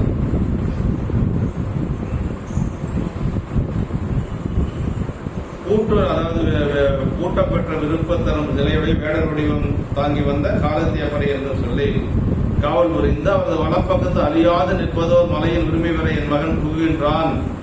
அதாவது கூட்டூர் அந்த பாட்டில் கடைசி வரையில் என்ன சொல்றாரு அப்படின்னா காட்டிலுள்ள தெய்வங்கள் விரும்பியுள்ள காடுபலியூற்றென்றான் கவலை இல்லான் என்று கூட்டுருவன் ஜிலைவேடர் தம்மை காக்கும் பொறுப்புரிமை புகுகின்றான். அப்படின்னா வேடர்களை காப்பாற்றுறதுக்காக அவர் வர்றாரு, காலத்தினாதரை பார்க்கறதுக்காக அவர் வர்றாரு இல்லைங்களா? காலத்தினாதரோட தான் அவர் கடைசி வரைக்கும் அவர் வில்லோடு அவரை காவலாக நிற்க போறார். மற்றவன் தன் மொழி கேட்ட வரை சூராட்டி தேவராட்டி கிட்ட தேவராட்டி நாகன் சொல்றான். நாகன் சொன்னதை கேட்டு அந்த தேவராட்டி என்று சொல்லக்கூடிய அந்த பெண் சொல்றா, வயசான அந்த பெண் சொல்றா, மற்றவன் தன் மொழி கேட்ட வரை சூராட்டி மனமகிழ்ந்து இங்கு அன்போடு வருகின்ற எனக்கு எற்றையினும் குறிகள் மிக நல்லவான இதனாலே உண்மைந்தன் தின்னனான வெற்றி வரை சிலையோனின் அளவில் அன்றி மேம்படுகின்றான் என்று விரும்பி வாழ்த்தி கொற்ற வன தெய்வங்கள் மகிழ மூட்ட வேண்டுவன குறைவின்றி கொண்டு போனால் அவனுடைய அதெல்லாம் நாகன் சொன்னதையெல்லாம் அந்த பெண் கேட்கிறான். அப்படி அந்த பெண் கேட்டதுக்கு பிறகு தேவராட்டி மிக மகிழ்ந்து இங்கு அன்போடு வருகின்ற எனக்கு முன் என் நாட்களிலும் காணப்படாத மிக நல்ல குறிகள் உண்டாயின. என்ன சொல்றான்னா, நான் இந்த வேலையை இங்க வருகின்ற பொழுது வர்ற வழியெல்லாம் எனக்கு நல்ல குறிகள் தெரிஞ்சது. என்ன சொல்ல முடியும், நம்ம தடவழி எல்லாம் நல்லா இருக்குதா அப்படின்னு பெண் பார்க்கறதுக்கு போறோம், மாப்பிள்ளை பார்க்க போறோம்னா தடவழி எல்லாம் எப்படி இருந்ததுன்னு கேட்பாங்க. அது மாதிரி இப்ப தின்னனாருக்கு அவளுக்கு பூசை செய்து அவனை அனுப்புவதற்காக தின்னனை அனுப்புவதற்காக வர்ற அந்த பெண் தேவராட்டி வர்ற வழியெல்லாம் நல்லா இருந்தது. அப்புறம் இன்னொன்னு, உனக்கு இருந்த அடையாளங்களை விட உன்னுடைய மகன் தின்னனுக்கு நல்ல அடையாளங்கள் இருக்குது, உன்னை விட அவர் வேட்டையில சிறந்து வருவார் அப்படின்னு சொல்லி சொல்றான் அந்த பெண் சொல்றான். அதான் மைந்தன் வெற்றி பொருந்திய வலிவில் ஏந்திய திறன் அவன் உன்னளவில் மட்டும் அமையாது மேம்படுகின்றான். உன்னளவில் அவன் அமைய மாட்டான், அப்படின்னா உன்னோட நல்லா சிறந்த ஒரு வேடுவனாக வருவான் என்று சொல்லி வாழ்த்தை கொற்றந்தரும் வனதெய்வங்கள் மகிழும்படி, அந்த வனதெய்வங்கள் எல்லாம் மகிழ்ச்சியாகும்படி காடுபலி ஊட்டுவதற்கு வேண்டுமானவற்றை எல்லாம் குறைவில்லாத கை கொண்டு போயினார் என்று சொல்லி, அப்படி அந்த வனதேவதைகளுக்கு எல்லாம் காடுபலி ஊட்டுவதற்காக, வனதெய்வங்களுக்கு பழி கொடுப்பதற்காக என்னென்ன செய்யணுமோ அத்தனையும் அந்த பெண் தேவராட்டி முறையாக செய்யறான். வரைச்சூராட்டின மலை தெய்வங்களுக்கு பூஜை செய்கின்ற படிமத்தாள் என்று சொல்லி, வரைச்சூராட்டி அப்படிங்கிறது வனதெய்வங்களுக்கு எல்லாம் பூஜை செய்யக்கூடிய ஒரு பெண் என்று சொல்லி சொல்றாங்க.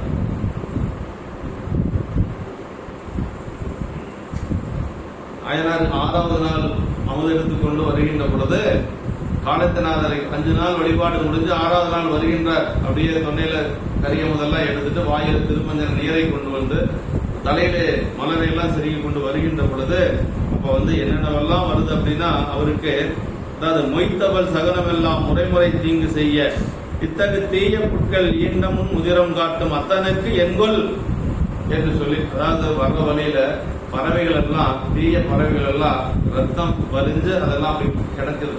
அது அந்த ரத்தத்தோட அந்த பறவைகள் எல்லாம் பார்க்கிறாரு. வழித்தடமெல்லாம் சரியில்லை. அதனால என்ன வருத்தப்படுறாருன்னா, சாமிக்கு ஏதாவது தீங்காயிருமோ அப்படின்னு சொல்லி நினைச்சார். நம்மளால என்ன நினைப்போம்னா, நம்மளுக்கு ஏதாச்சும் ஆயிருமா, வண்டியிலேயே போய் விழுந்துருவோமா, கை கால் உடஞ்சு போயிடும். கோயிலுக்கே வரணும்னு வச்சுங்களேன். இப்போ கோயிலுக்கு அவனாசியம்மன் பார்க்கறதுக்கு தான் வரோம். திடீர்னு ஒரு சகுனம் வருதுன்னா, ஏதாவது போற வழியில் ஏதாச்சும் ஆயிடுச்சுன்னு என்ன பண்றது, ஆக்சிடென்ட் ஆயிடுச்சுன்னு என்ன பண்றது, கைகால் அப்படி நமக்கு ஏதாவது ஆயிடுன்னு அவன் நினைப்போம். ஆனா கண்ணப்பனார் அப்படி நினைக்கல. என்ன நினைச்சாருன்னா, அத்தனுக்கு எங்கோல் கெட்டேன் அப்படின்னாரு. அப்படின்னா சாமிக்கு ஏதாவது தீமையாயிருமா, கடவுளி சரியில்லை, சாமிக்கு ஏதாவது ஆயிருமா அப்படின்னா அவருடைய நினைவு அவருக்கு இல்லை. அவருடைய தன்னை மறந்தால் தன் நாமும் கெட்டால் அப்படிங்கிற நேற்று ஒரு இதுல அவர் இருக்கிறார். அதனால அவர் தன்னை பத்தி நினைக்கவே இல்லை. இப்ப இந்த பெண் வருகின்ற பொழுது நல்ல ஒரு நிமித்தங்கள் அப்படின்னு சொல்லுவாங்க, நல் நிமித்தம் அப்படின்னு சொல்லி சொல்லுவாங்க. அப்படி நல் நிமித்தம் எல்லாம் ஏற்படுகிறது. மிக நல்ல ஆன உண்மையில் இக்குறியில் தினனார் செல்லும் உயிர் கதியை குறித்தது என்று சொல்லி சொல்றார். நின்னளவின்றி மேம்படுகின்றன, உன்னை போல வேட தலைவன் என்ற அளவில் இல்லாது மேலோராகிய எல்லோரிடம் மிக மேம்பட்ட பெறலை அடைகின்றான். நின்னளவில் அப்படி நின்னளவில் அன்றி மேம்படுகின்றன. நீ நாகனுக்கு என்ன, வேடர்களுக்கு தலைவன், ஒரு வேடுவ அரசன், அதோட சரி. ஆனா இவர் அதுக்கு மேல போக போறார். எல்லாரும் வணங்கக்கூடிய, எல்லாரும் போற்றி மகிழக்கூடிய ஒரு பெரிய நிலைக்கு வர போறார்.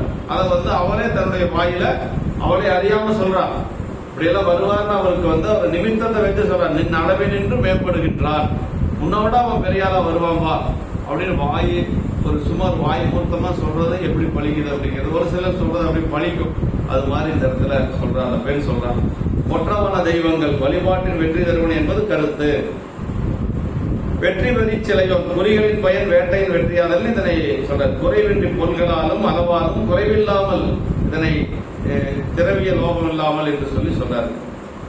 தெய்வ அணிகள் புறமுதையால் சென்ற பின்பு தினனார் சிலை தாதை அழைப்ப சீர்கொள் மைவிரவு நறுங்குஞ்சி வாசக்கண்ணி மணிநீள மலையொன்று வந்ததென்ன கை விரவு சிலை வேடர் போற்ற காதல் குறி தாதைகளில் வணங்கும் போதில் செவ்வரையோள் புயமிரண்டும் செலிய புள்ளி செலும் புலித்தோல் இருக்கையின் முன் சேர வைத்தான்.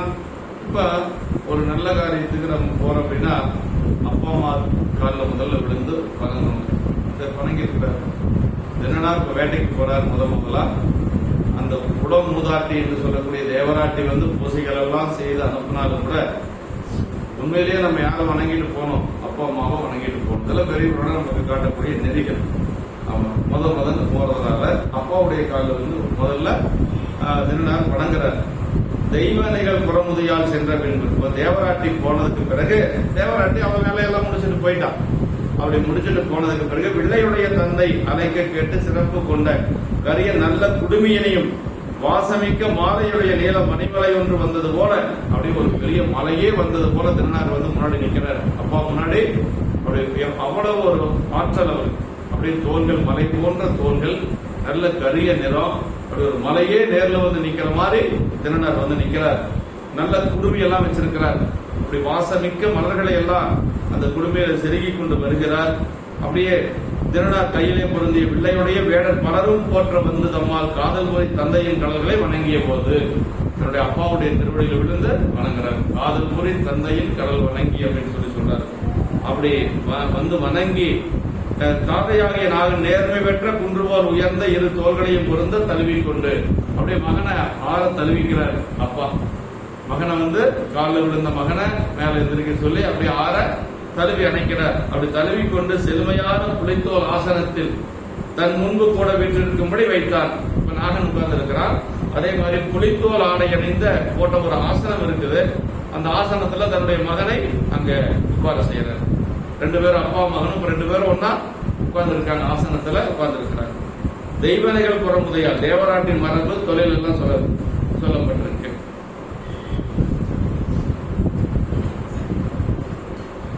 சீர்கோள் குஞ்சு முடிய கூட என்ன சொல்றாருன்னா, தலைமுடிய சீர்கோள்னா ரொம்ப சீர்கோள்னா என்ன தெரியுங்களா, சிறப்பான அழகான பெருமை மிகுந்த அப்படின்னு சொல்றாரு. ஏன் அப்படி சொல்றாருன்னா, இந்த குடுமையில தான் நாளைக்கு மலரை சொருகி கொண்டு சாமி கொண்டு வைக்க போறாரு. அதனால சீர்கோள் குஞ்சு அப்படின்னு சொல்றாரு.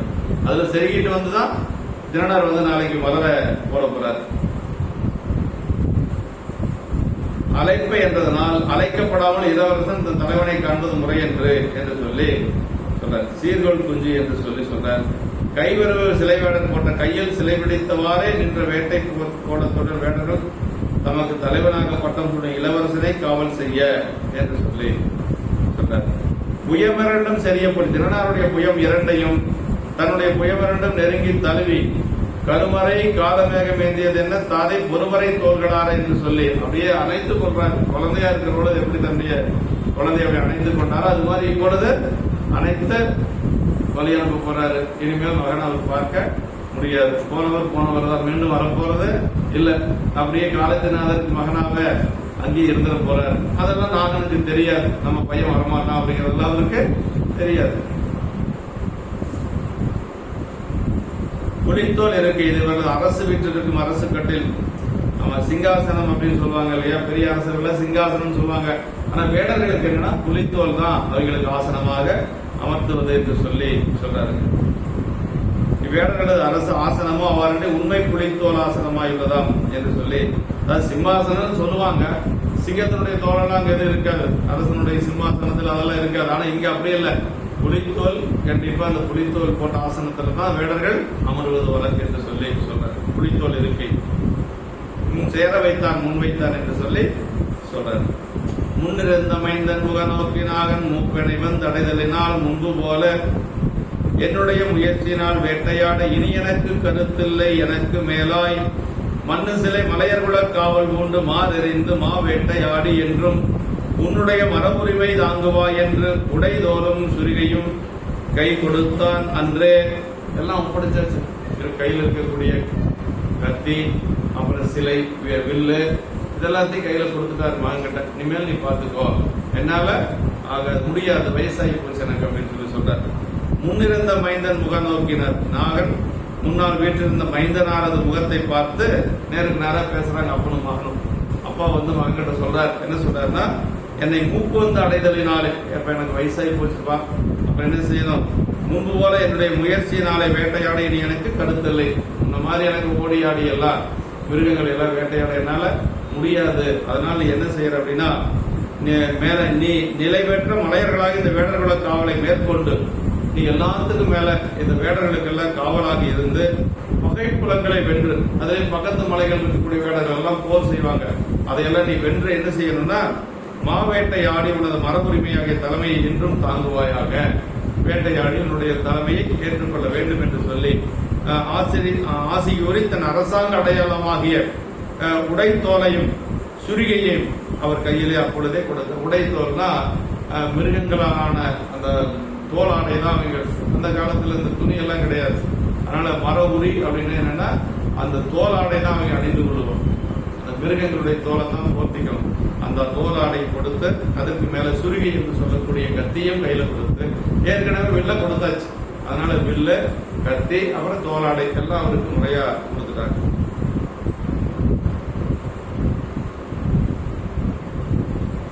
வேட்டையாட கருத்தில்லை என்று சொல்லி சொன்னார். மாறறிந்த அன்பு நிலைக்கு மாறாக்கிய மும்மல சார்புகள் எல்லாவற்றையும் அறப்போக்கி என்ற பொருளும் தொனித்தல் காண்க என்று சொல்லி மாறறிந்து அப்படின்னு சொல்லி மாறறிந்து மாவேட்டை ஆடி என்றும் உன்னுடைய மரபுரிமை தாங்குவாய். உன்னுடைய மரபுரிமை அப்படின்னா வேடர் குலத்தினுடைய அந்த உரிமையை நீ ஏற்றுக்கொள்ள வேண்டும் என்று சொல்லி சொல்றார். மாதர் இதன அன்பு நிலைக்கு மாறாகி மும்மத சார்புகள் எல்லாவற்றையும் அறப்போக்கி என்று பொருளும் துணித்தல் காண்க. இப்ப வரப்போறது சாமி கிட்ட, அதனால உன்னுடைய மனங்கள் எல்லாம் நீங்கி அதற்கு மாறாக இருக்கக்கூடிய அறத்தினை மேற்கொண்டு செல்ல வேண்டும் என்று சொல்லி சொல்வது போல சொல்றார். உன்னுடைய மர உரிமை இதுகாக நீ வேடர்களாகிய எங்கள் பால் வளர்ந்தனை, இது உனது மரபன்று. மன்னபகுமாரனுடைய மரபு இனி உனக்கு உரிமையாகிய மன்னப மரபுரிமையை தாங்குவாய் என்பதன் முதலாக சிவஞான போது 8ஆம் சூத்திரத்தில் சொல்ற மாதிரி ஐம்புல வேடரின் அயர்ந்தலை வளர்ந்தன தம்முதல் குருவுமாய் தவத்தின் உணர்த்த விட்டு அந்நியமின்மையின் அறவுகளல் செல்லுமே. ஒரு மன்னனுடைய பையன் சின்ன வயசுல அவனை பையன் வேடர்கள் எடுத்துட்டு போயிடுறாங்க. வேடர் சேரியில வளர்றான். அந்த பையன் என்ன நினைச்சுக்கிறான்னா நம்ம வேடர் தான், நம்ம வேடர் குழந்தைதான் நினைச்சுக்கிறான். அதற்கு பிறகு அவனுக்கே தெரிய வருது நம்ம வேடர் சேரியில் இருக்கக்கூடிய ஆள் இல்ல, நம்ம மன்னவன் குமாரன் அப்படின்னு சொல்லி தெரிஞ்ச உடனேயே அவன் அங்கிருந்து வேடர் சேரியிலிருந்து அரசனோட இருக்கிற மாதிரி. இப்ப இதுவரைக்கும் வேடர் சேரியில் இருந்தார் தின்னனாருக்கும் தெரியாது நம்ம யார் என்னன்னு தெரியாது. இப்ப வேடர் சேரியில் இருக்கக்கூடிய நிலை முடிஞ்சிருச்சு. அதான் ஐம்புல வேடர்னு அயர்ந்தனை வளர்ந்து அப்படிங்கிற அந்த பகுதி முடிஞ்சது. இன்னும் யாரோட இருக்க போறாரு?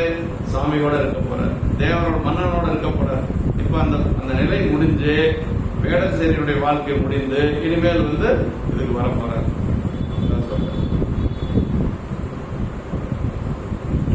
அந்த சூரிகை உடைதோடு இதெல்லாம் கையில கொடுக்கிறார்.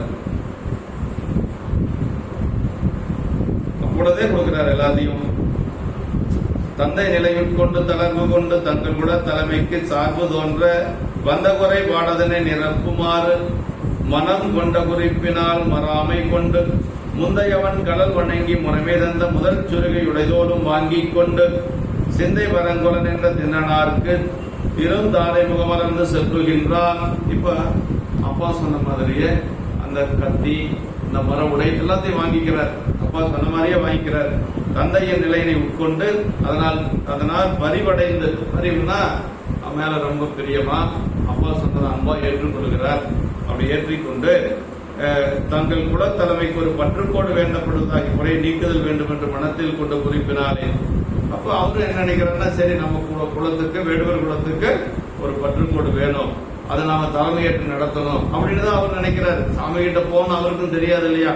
அப்படி அதெல்லாம் மனதிலே எடுத்துக்கொண்ட குறிப்பினாலே தந்தையினது சொல்லை மறுக்காமையை மேற்கொண்டு தன் முன்னவனாகி அவன் கரலை வணங்கி மீண்டும் ஒரு முறை அப்பாவுடைய திருவடியை வணங்கி கொண்டு அவன் முறைமையால் கொடுத்த முதல் சுரிகைனா கத்தி, அப்புறம் தோலானை ஏற்றுக்கொண்டு தமது சிந்தை பரங்குலன் என்றவராய் திறனாருக்கு அவர் திருத்தாதை முகமலர்ந்து சொல்லுகிறார் என்று சொல்லி அப்பா கடைசி ஏதாவது சொல்லி விடணும் இல்ல.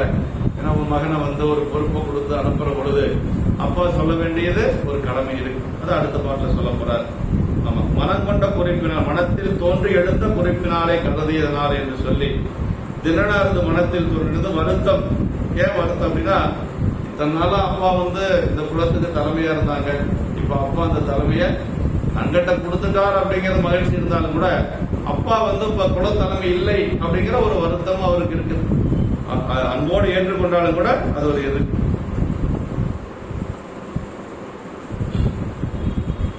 மறாமை கொண்டு தந்தை இருக்க மகன் தலைமை கொள்ளுதல் தகாது என்று மறுக்காமல் அப்படின்னு அப்பா இருக்கிற பொழுது நமக்கா அப்படின்னு அவரும் கொஞ்சம் மனசுல வருத்தப்படுறாரு. கடல் வணங்கி அவ்விடத்துக்கு வந்தவுடனே முறைமையால் வணங்கினார். இங்கு வணங்கியது அவனது சொல்வழி அமைந்ததுல தமது இசைவு காட்டுதற்கும்.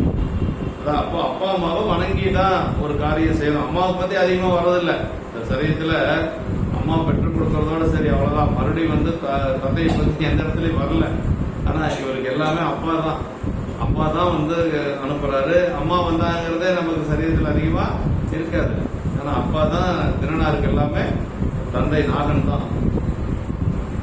தலைமை கடையாளமாகிய சுருகை வழி வழியாய் தமது குலத்தலைவர் தாங்கும் சுருகை. ஆனா என்ன சொல்றாருன்னா, அரிப்பிழப்பு போல் அப்படிங்கிறார்.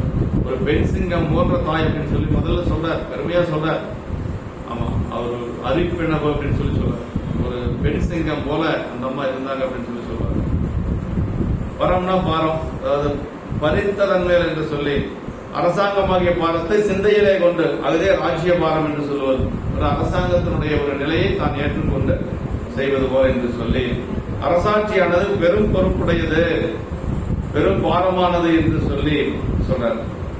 அரசாட்சி அப்படிங்கிறது பெரிய வேலை. மனுநீதி சோழருடைய சரீரத்துல தான் வருதுங்க. ஆமா, அரசாட்சி அரிதோ மற்றும் எளிதோ என்று சொல்லி சொல்லுவார். ஏன்னா தன்னுடைய மகன் மேலேயே தேர ஊர்ந்து வருவார் இல்லையா. ஆமா, தன்குலத்து ஒருமை நன்குலத்துக்கு உள்ளான் என்பது உணரான் தர்மந்தன் வழி செல்கை கடன் என்று மனுமந்தன் தேராளி உறவுந்தான் மனுவேந்தன். அரசாட்சி அரிதோ மற்றும் எளிதோ அப்படின்னு சொல்லி கேட்கிறாங்க. அரசாட்சின்னு சாதாரணமானதா? ஒரு அரசன் எப்படி தன்னுடைய மகன் என்று கூட பார்க்காம தன்னுடைய குலத்துக்கு ஒரே மகன் இல்லையா, வீதி விடங்கன், அதெல்லாம் பார்க்கல. தன்னுடைய மகனுடைய நெஞ்சு மேல, அதாவது என்ன சொல்றா, உறவுந்தான் மனுவேந்தன் அப்படின்னு சொல்லி சொல்லுவார். அப்படி நெஞ்சு மேல வச்சு தேர ஊர்ந்தார் அப்படின்னு சொன்னா அரசாட்சி என்ன சாதாரணமானதா என்று சொல்லி மனுநீதி சோழருடைய இதுல கேட்கிறாரு. மருமந்தன் தேராளி, மர்மம்னா மார்பு, மருமந்தன் தேராளி உறவூர்ந்தான் மனுவேந்தன் அப்படின்னு சொல்லி சொல்லுவார். தேர் சக்கரத்தை மகனுடைய நெஞ்சில வச்சு ஊர்வது அப்படின்னா ஒரு அரசாட்சி செய்யறது எவ்வளவு கஷ்டம். அதை செய்து காட்டியவர் நம்முடைய மனுநீதி சோழர் என்று சொல்லி அந்த சரியத்தில் சொல்றாரு. அது மாதிரி இங்க அரசாட்சி அப்படிங்கிறது பெரிய வேலை. இப்படி வேணாலும் அரசாட்சி செய்யலாங்கிறவனுக்கு சாதாரண வேலை. உண்மையா நியாயமா நேர்மையா ஆட்சி செய்யணும்னு நினைக்கிறவனுக்கு ரொம்ப கஷ்டம். அதனால நிறைய இழப்புகள் சந்திக்க வேண்டியது வருங்க. மொரார்ஜி தேசாயுடைய வாழ்க்கையில் நடந்தது பெரியவங்க சொல்லுவாங்க. மொரார்ஜி தேசாயுடைய மகள் மருத்துவ படிக்கணும்னு அந்த பொண்ணுக்கு ஆசை. அப்படி மருத்துவம் படிக்கிறதுக்கு ஆசைப்பட்டு அந்த பொண்ணு பரிசு எழுதியிருக்கிற பொழுது அந்த பொண்ணுடைய பெயர் வரல. ஆனா அந்த பொண்ணுக்கு நம்பிக்கை இருக்கு, நான் நல்லா எழுதியிருக்கிறேன், பாஸ் பண்ணிடுவேன் அப்படின்னு சொல்லி அந்த பொண்ணுக்கு நம்பிக்கை இருக்கு. அப்பாவை எந்த விதத்திலே பயன்படுத்தி கூடாதுன்னு அந்த பொண்ணு நினைக்கிறான். ஆனா ரிசல்ட் வரும் பொழுது பேப்பர்ல நம்பர் வரல. நிறைய பேர் நம்பர்ல விட்டு போயிருப்பாருங்க அது மாதிரி. ஆனா அந்த பொண்ணு உறுதியா சொல்லுது, நான் பாஸ் பண்ணிருப்பேன், நான் மெடிக்கல் எனக்கு கிடைக்கும் அப்படின்னு சொல்லுது. இந்த பொண்ணு என்ன கேக்குதுன்னா அப்பா கிட்ட, அப்பா பிரதமருங்க மொரார்ஜி தேசாய், அப்பாட்ட போய் என்ன கேக்குதுன்னா எனக்கு ஒரு வாய்ப்பு கொடுங்க, ரீவேல்யூஷன் தான் பண்ண சொல்லி கேட்கு. வேற ஒன்னும் உங்க அதிகாரத்தை பயன்படுத்தி எனக்கு நீங்க மருத்துவ சீட்டு வாங்கி கொடுக்கணும்னு அந்த பொண்ணு சொல்ல, ரீவேல்யூஷன் பண்ணிக்கலாம், ரீவேல்யூஷன் பண்ணா நான் கண்டிப்பா பாஸ் பண்ணிடுவேன்னு நம்பிக்கையா சொல்லுது. மொரார்ஜி தேசாய் என்ன சொல்றாருன்னா, ரீவேல்யூஷன் தான் நீ பண்றன்னு சொல்லி கேட்பேன். ஆனா எல்லாரும் என்ன சொல்லுவாங்கன்னா, பிரதமர் ஃபெயிலான தன்னுடைய மகளுக்கு மீண்டும் மருத்துவ இடம் கொடுத்துட்டாருன்னு சொல்லி கெட்ட பேர் வரும்னு அது ஒத்துக்கிறது இல்லை. அப்புறம் அடுத்த நாள் மீண்டும் அந்த பெண் என்ன செய்யறா அப்படின்னா, சரி இனி மருத்துவத்துக்கு போகணும்னு தான் நம்மளுடைய ஒரு நோக்கம், போக முடியல, அந்த பொண்ணு இறந்தே போயிருது. ஆனா அடுத்த நாள் பேப்பரை ரீவேஷன் பண்ணி பார்த்தா அந்த பொண்ணு பாஸ் பண்ணிருக்கு. அந்த மாதிரி ஒரு பிரதமர் நாட்டில் நம்ம இந்தியாவில் இருந்திருக்கிறாங்க அப்படின்னா எப்படி அவங்க எல்லாம் ஆட்சி செஞ்சிருப்பாங்க. அந்த நாட்டில் நாம இன்னைக்கு நின்று இருந்து இவ்வளவு அவதிப்பட்டு கொண்டிருக்கிறோம். என்ன சொல்றதுன்னா, மொரார்ஜி தேசாயுடைய வாழ்க்கையில் நடந்தது. இந்த பெண் அடுத்த நாள் பேப்பர் அவங்க ரீவேஷன் பண்ணி பார்க்கிற போது அந்த பெண் பாஸ் பண்ணியிருக்கிறாங்க. அவரு பிரதமருடைய மகள் அதனால மீண்டும் பாஸ் பண்ணி கொடுத்துட்டாங்கன்னு சொல்லுவாங்கன்னு அவர் முடியாதுங்க. ஜனதா கட்சியினுடைய பிரதமராக இருந்தது அவரு மொரார்ஜி தேசாய் சொல்லுவாங்க. ரொம்ப நேர்மையானவர். திருத்தாதை அப்படின்னா நாயனாருக்கு தாதையாக சிறப்பு, அதனால் பெரியார் படம் போட்டான்னு சிறப்பு. அப்பா எல்லாருக்கும் தாதைன்னு சொல்லுவாங்க அப்பாவை. திருத்தாதை ஏன்னா கண்ணப்ப நாயனாருக்கு அப்பா அப்படிங்கிறதுனால திருத்தாதை என்று சொல்லி சொல்றாரு. தெய்வத்தின் பெருமை பெற்ற பெண்கண் பிறர் தாதை என்று சொல்லி சொல்றாரு. முகமறந்து செத்துகின்றான் அப்படின்னு சொல்லி அப்படியே முகமலர்ச்சியோடு சொல்றாரு என்று சொல்லி சொல்றாரு. அடுத்த திருப்பாட்டு ஒரு பாட்டு, நம்முடைய குலமரவர் சுற்றத்தாரை நான் கொண்டு பறைத்ததன் மேல் நலமே செய்து தெம்முனையில் அயற்புலங்கள் கவர்ந்து கொண்ட தின்சிலையின் வளமொழியா சிறப்பின் வாழ்வாய் வெம்முனையில் வேட்டைகளும் உனக்கு வாய்க்கும் விரைந்து நீ தாராதே வேட்டையாட இம்முரண்வெண் சிலை வேடதங்களோடும் எழுக என விடை கொடுத்தான் இயல்பில் நின்றான். இப்ப மகனுக்கு ஏதாவது ஒரு அறிவுரை சொல்லணும் இல்லையா, அதனால வில்ல கையில கொடுத்தாச்சு, மர உரி என்று சொல்லக்கூடிய தோலாலைகள் எல்லாம் அவர் கையில கொடுத்தாச்சு. அப்புறம் போர் செய்யக்கூடிய அந்த கத்திகளை எல்லாம், சுரிகை என்று சொல்லக்கூடிய கத்திகளை எல்லாம் அவருக்கு கொடுத்தாச்சு, எல்லாம் கொடுத்தாச்சு. நம்முடைய குலத்தவராகிய வேடர்களையும் சுற்றத்தார்களையும் நான் கொண்டு தாங்கியவன், அதனினும் மேலாக அவர்களுக்கு நன்மையே செய்து, என்ன சொல்றாருன்னா அவர்களுக்கு நன்மையே செய்து வகைமுறையில் அயற்புணங்களை கவர்ந்து அதனில் கை கொண்ட வலிய வெள்ளினால் வலங்குறையாத சிறப்போடு வாழ்வாயாக. நீ எப்பொழுதும் எந்த ஒரு குறையில்லாத நல்ல ஒரு சிறப்போடு வாழ வேண்டும் என்று சொல்லி தன்னுடைய மகனுக்கு அறிவுரை சொல்லி தந்தையினது சொல்லை மறுக்காமை மேற்கொண்டு தம் முன்னவனாகி அவன் கடலை வணங்கி மீண்டும் வணங்குறார். அவர் திருவடியை வணங்கி கொண்டே இருக்கிறார். சொல்றார், வலமுறையாத சிறப்போடு வாழ்வாயாக, விரும்பத்தக்க வேட்டை முனையில நல்ல வேட்டைகள் உனக்கு வாய்க்கும். அப்பாவும் சொல்றார், நல்ல வேட்டைகள் எல்லாம் உனக்கு கிடைக்கும் அப்படின்னு சொல்றார்.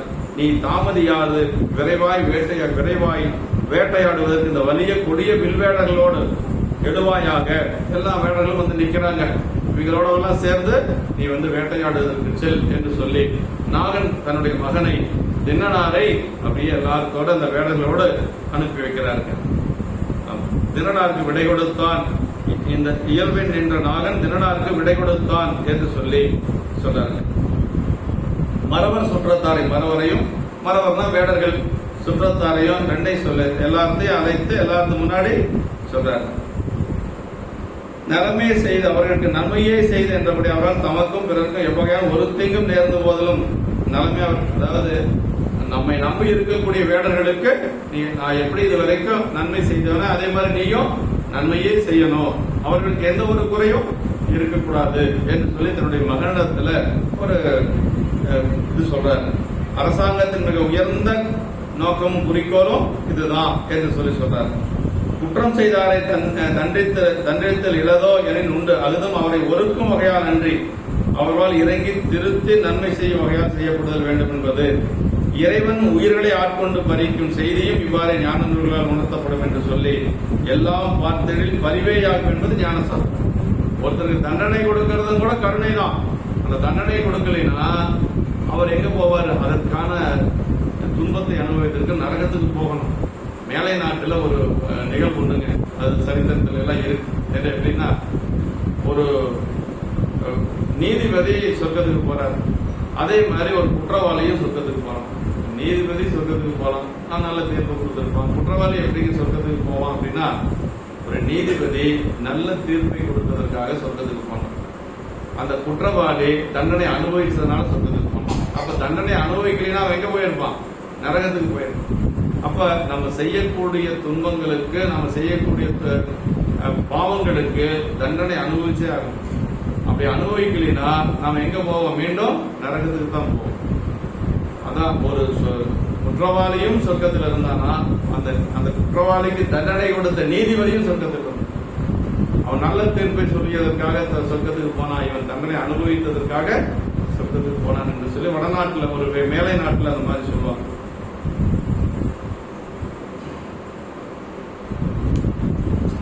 வலமொழியா சிறப்பு என்று சொல்லி சிலையினால் பெரும் வளம் என்றைக்கும் அழிவு வராத நிலத்திலிருந்து ஆணைப்படி அவரது வலப்பக்கத்து, அதாவது வலமொழியா சிறப்பு. ஏன்னா இப்ப என்ன ஆக போறாருன்னா, நாயனாரு எப்பொழுதும் பிரியாம காலத்தினாருடைய வலது பக்கத்திலே இருக்க போறாரு. மாறிலா என் வளத்தில் நிற்க என்று மண்ணு பேர் அருள் புரிந்தார்னு செய்கிற பெருமாள் கடைசியில் முடிக்க போறாரு. ஏன்னா அந்த நிலை அவருக்கு கிடைக்க போகுது. ஏன்னா இடது பக்கம் உமையம்மை இருக்கிறதுனால அங்க வேற யாருக்கும் இடம் கொடுக்க முடியாது இல்லைங்களா? உமையம்மைக்கு மட்டும்தான் இடது பக்கம் இடம். அதனால என்ன சொல்றாருன்னா, சாமியை மாறிலா என் வளத்தில் என்ன எப்பொழுதும் நீ என்னுடைய வலது பக்கத்தில் இருக்கும். இன்னைக்கு காலகஸ்தி போனீங்கன்னா சாமிக்கு வலது பக்கம் கணப்பனார் உள்ள இருக்கிறார், அர்த்த மண்டபத்தில் இருக்கிறார். அது ஒரு நாளை காட்டுவாங்க, ஒரு நாளை காட்ட மாட்டாங்க. அர்த்தஜாம பூஜை எல்லாம் முடிஞ்சு கொஞ்சம் கோயில் கூட்டம் குறைவா இருந்தா கேட்டோம்னா காட்டுவோம். வலது பக்கம் சாமிக்கு முன்னாடி அர்த்த மண்டபத்தில் கணப்பனார் இருக்கிறார். எந்த மாதிரி இருக்கிறார்? பெரிய சிலை, அது எல்லாத்துக்கும் தெரியும். ஆனா உள்ளுக்குள்ள சாமிக்கு பக்கத்திலேயே இருக்கிறார். அதான் மாறிலா என் வளத்தில் என்று சொல்லி சொல்றது. விடை கொடுத்தான் அப்படின்னா, இதுவே இறுதியாக உலக நிலையில் நாகனுக்கும் தென்னனாருக்கும் இருந்த தொடர்பு. இனி தொடர்பு வர நிகழ்வது சரிதம். மறுநாள் புலர்காலை வேட்டைக்கு செல்லும் தென்னனார் உச்சி போதில் இறைவனை பிடித்து உலகப்பற்றை அறவே விடுவராதலின், அதாவது இதுதான் கடைசிங்க. அப்பாவும் மகனும் சந்தித்துக் கொள்ளக்கூடிய இடம் இதுதான் கடைசி இடம். இனிமேல் அப்பா மகனை பார்க்கவே முடியாது. மகன் எங்க போயிடுவாரு? இறைவனுடைய திருவடியில போய் அப்படியே நிக்க போறாரு. இதான் கடைசியா அப்பா பேசுற பேச்சு இதுதான். பேசுனதுதான் கடைசி பேச்சு. விடை கொடுத்தான் அப்படின்னு சொல்லிட்டாரு. அந்த அடுத்த நாள் காலையில வேட்டைக்கு போக போறாரு. அடுத்த நாள் காலையில வேட்டைக்கு போய் என்ன உச்சி பொழுதுல சாமியோட போய் சேர்ந்துட போறாரு. அவ்வளவுதான். மீண்டும் அவர் வர போறது இல்லை. மீண்டும் வேடசேரிக்கு வர்றது இல்லை. இயல்பில் நின்றானாகிய நாகன் வினை என்று சொல்லி இதனை உலக இயல்பில் நின்றான் எனவும் விடை கொடுத்து பின் இனி திறனாருக்கு தாதை என்ற நிலை இல்லையா, தன் முன்னியல்பாகி வேடர் தலைவனாம் நாகன் என்ற இயல்பிலே அமைந்து நின்று கொண்டான். அதாவது இனிமேல் அப்பா மகன்கிறது இதோட முடிஞ்சு போச்சு. அவன் நாகனுடைய மகன் திண்ணன் அப்படிங்கிறதெல்லாம் இனிமேல் இல்லை. இனி என்ன ஆக போறாரு? திண்ணன் கண்ணப்பர் ஆக போறார் இல்லைங்களா? அது இறைவன் கொடுத்த ஒரு பெரிய வரம். செங்கன் வயக்கோலரிய இந்த ஒரு பாட்டு மட்டும். செங்கன் வயக்கோலரிய ரன்னதின்மை திண்ணனார் செய்தவத்தின் பெருமை பெற்ற வெங்கன் விரட்டாதிகள் வணங்கி நின்று விடை கொண்டு புறம்போந்து வேடரோடு மங்கள நீர் துணை படிந்து மனையின் வைகிரலின் புலர்காலை வரிவில் சாலை பொங்கு சிலை அடல் வேட்டை கோலம் கொள்ள புனை தொழில்கள் வினைஞரோடும் பொலிந்து புக்கார்.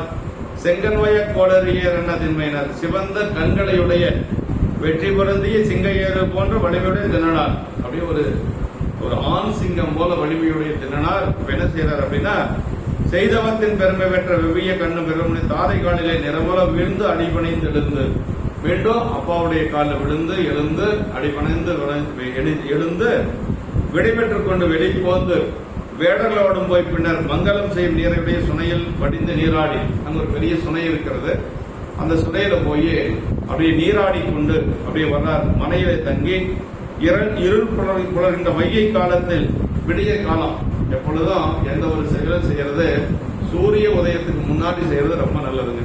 சூரியன் விடியறதுக்கு முன்னாடி நம்ம செஞ்சிடணும். சேரமான் பெருமான் நாயனார் ஒரு பெரிய அரசர். அவர் எப்போ எந்திரிப்பார் அப்படின்னா, எப்பொழுதும் காலையில நேரமே எழுந்திருச்சு விடியறதுக்குள்ள எல்லாம் குடிச்சிட்டு திருநீரெல்லாம் அணிந்து கொண்டு என்ன செய்வாராம், நந்தவனத்துல போய் பணி செய்வார். சாமிக்கு பூ பறிக்கிறது, தண்ணி கட்டுறது, பூ பறிக்கிறது, மாலை கொடுக்கிறது எல்லாம் செய்வார்.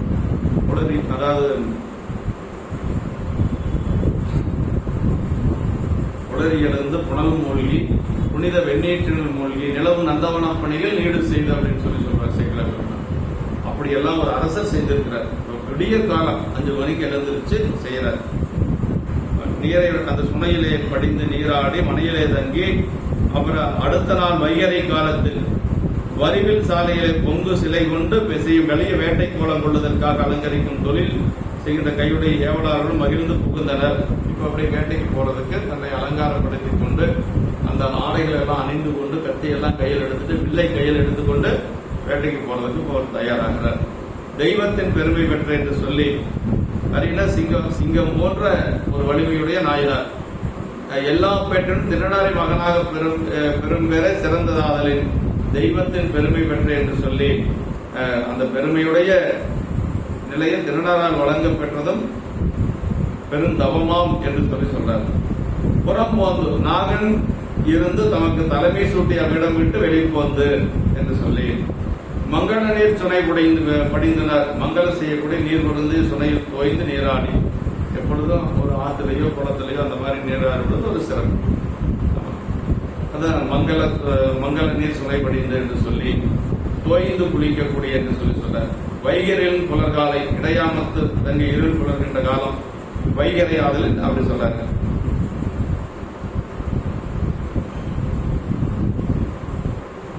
நிலை பெறுவார் என்னுதியல் நெஞ்சேவான் நித்தலும் எம்பிரானுடைய கோயிலுக்கு புலர்வதன் முன் அழகிட்டு மெழுக்கும். அமர்சாமி சொல்றாரு இல்லைங்களா, புலர்வதன் முன் அப்படின்னா வெடியறதுக்கு முன்னாடி எந்திரிச்சு கோயிலுக்கு போய் கோயிலுக்கு கூட்டி சாணம் எல்லாம் ஈட்டு மெழுகி அப்புறம் மாலை பூ பறித்து மாலை சாற்றி பெருமானை வாழ்த்தி பாடி ஆடி கொண்டு வரும். இப்படியெல்லாம் செய்ய முடியுமா செஞ்சிருக்கிறாங்க அந்த காலம். நிலை பெறுமாறு என்னுதியல் நெஞ்சே இவான் நித்தலை எம்பிரானுடைய கோயிலுக்கு புலர்வதன் முன் அழகிட்டு மெழுக்கும் விட்டு பூமாலை புனைந்தேந்தி புகழ்ந்து பாடி தலையால கும்பிட்டு தூக்குமாடி சங்கராசய போற்றி போற்றி என்னும் அலைவுணர்சே செஞ்சடைகள் ஆதி என்னும் அரூரா என்றே அலராதில்லை என்று சொல்லி தன்னுடைய தேவாரத்துல அமர்சாமி சொல்றாரு. இப்படி எல்லாம் மனசை பார்த்து சொல்றாரு, இதெல்லாம் செய்ய அப்படின்னு சொல்லி சொல்றாரு. வேட்டை கோலம் வேட்டையை செய்வது கூட கோலம். இது அந்த வேட்டை மர உடையெல்லாம் தோளாடையெல்லாம் அணிந்து கொண்டு போறது. வேட்டை வினையாகிய புள்ளிய கொள்வினை அல்லாத அத்தனுக்கு அமுதூட்டி காவலும் நல்வினை செய்து அன்பு உங்கதற்கு எதுவாய் என்றால் இவ்வாறு பொங்கு சிலை என்று சொல்லி புனைதொர் தொழிற்கை வினை வேட்டை கோலத்தை வலிவின்றி செம்மை பெற செய்ய வல்ல கைத்தொழில் தேர்ந்தவர் என்று சொல்லி சொன்னார். மகிழ்ந்து உள்ள பொழிவு என்று சொல்லி சொன்னார். இப்ப நாயனார் வந்து வேட்டைக்கு போறதெல்லாம் அடுத்த வாரம் நம்ம சிந்திக்கலாம். 56 பாட்டு பார்த்துக்கிறோம். அடுத்து வேட்டைக்கு போறதுதான். அது மெல்ல கையில் எடுத்தார்னா வேட்டைக்கு போவார். வேட்டைக்கு போனவர் பன்றியை துரத்தி கொண்டு போறார். அதற்கு பிறகு அந்த பன்றியை அவரே அம்பெய்து அந்த பன்றி இறந்து விடுகிறது. அந்த பன்றியை வந்து வதக்குகின்ற பொழுதுதான் அதற்கு பிறகு தண்ணீர் வேணும்னு போறாங்க. அதற்கு பிறகு சாமியை பார்க்க போறாரு. இதெல்லாம் அடுத்த வாரத்துக்கு மேல நாம இந்த அளவுக்கு நாம நாளைக்கு காலையில வெளில எடுத்துட்டு அவர் வேட்டைக்கு போக போறாரு. என்றும் இன்பம் பெருகும் இயல்பினால் ஒன்று காதலை சொல்ல முன்மோங்கிட மன்றுளார் அடியார் அவர் வான்புகள் என்றதெங்கும் நிலவி உலகலாம் வான்புகில் படாது பெய்ய மலிவலம் சுரக்க மன்னன் போன்முறை அரசு செய்ய குறைவிலாது உயிர்கள் வாழ்க நான்மறை அரங்கல் உங்க நற்றுவம் வெள்ளி கொள்க மேன்மைகள் சைவ நீதி விளங்குக உலகமெல்லாம் மேன்மைகள் சைவ நீதி விளங்குக உலகமெல்லாம் மேன்மைகள் சைவ நீதி விளங்குக உலகமெல்லாம். அடுத்த வாரம் நனாவுல வந்துங்க 63 விழா இருக்கு. கவனமா கேளுங்க. அதாவது மயிலாப்பூர் பவானி இதெல்லாம் வந்து 63 நாயன்மார் விழாவுக்கு ரொம்ப ரொம்ப முக்கியமான ஒரு பதிவுங்க. 63 நாயன்மார்களை ஒவ்வொரு பல்லக்கில் 3 நாயன்மாரா வச்சு கிட்டத்தட்ட ஒரு 25 பல்லக்கு 30 பல்லக்கில் நாயன்மார்லாம் வருவாங்க.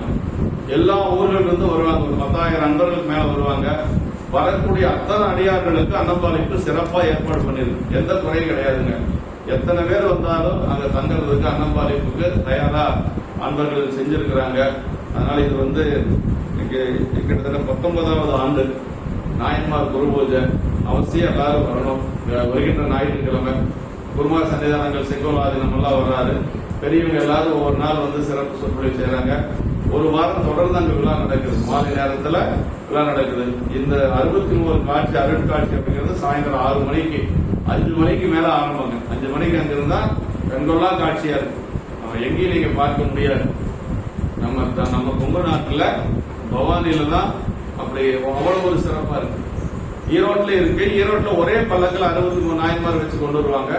இங்க வந்து அப்படின்னா 3 நாயன்மாருக்கு ஒரு பல்லக்கு. அந்த பல்லக்கு எடுக்கிறதுக்கு வெவ்வேறு ஊர்கள் இருந்து வந்து அந்த பல்லக்கத்தை சுமந்து கொண்டு வருவாங்க. பஞ்ச வாத்தியங்களோட சாமி அம்மையப்பரோட திருவிழா வருவாங்க. ரொம்ப அருமையா இருக்கு. அவசியம் எல்லாரும் கலந்துருக்கேன்.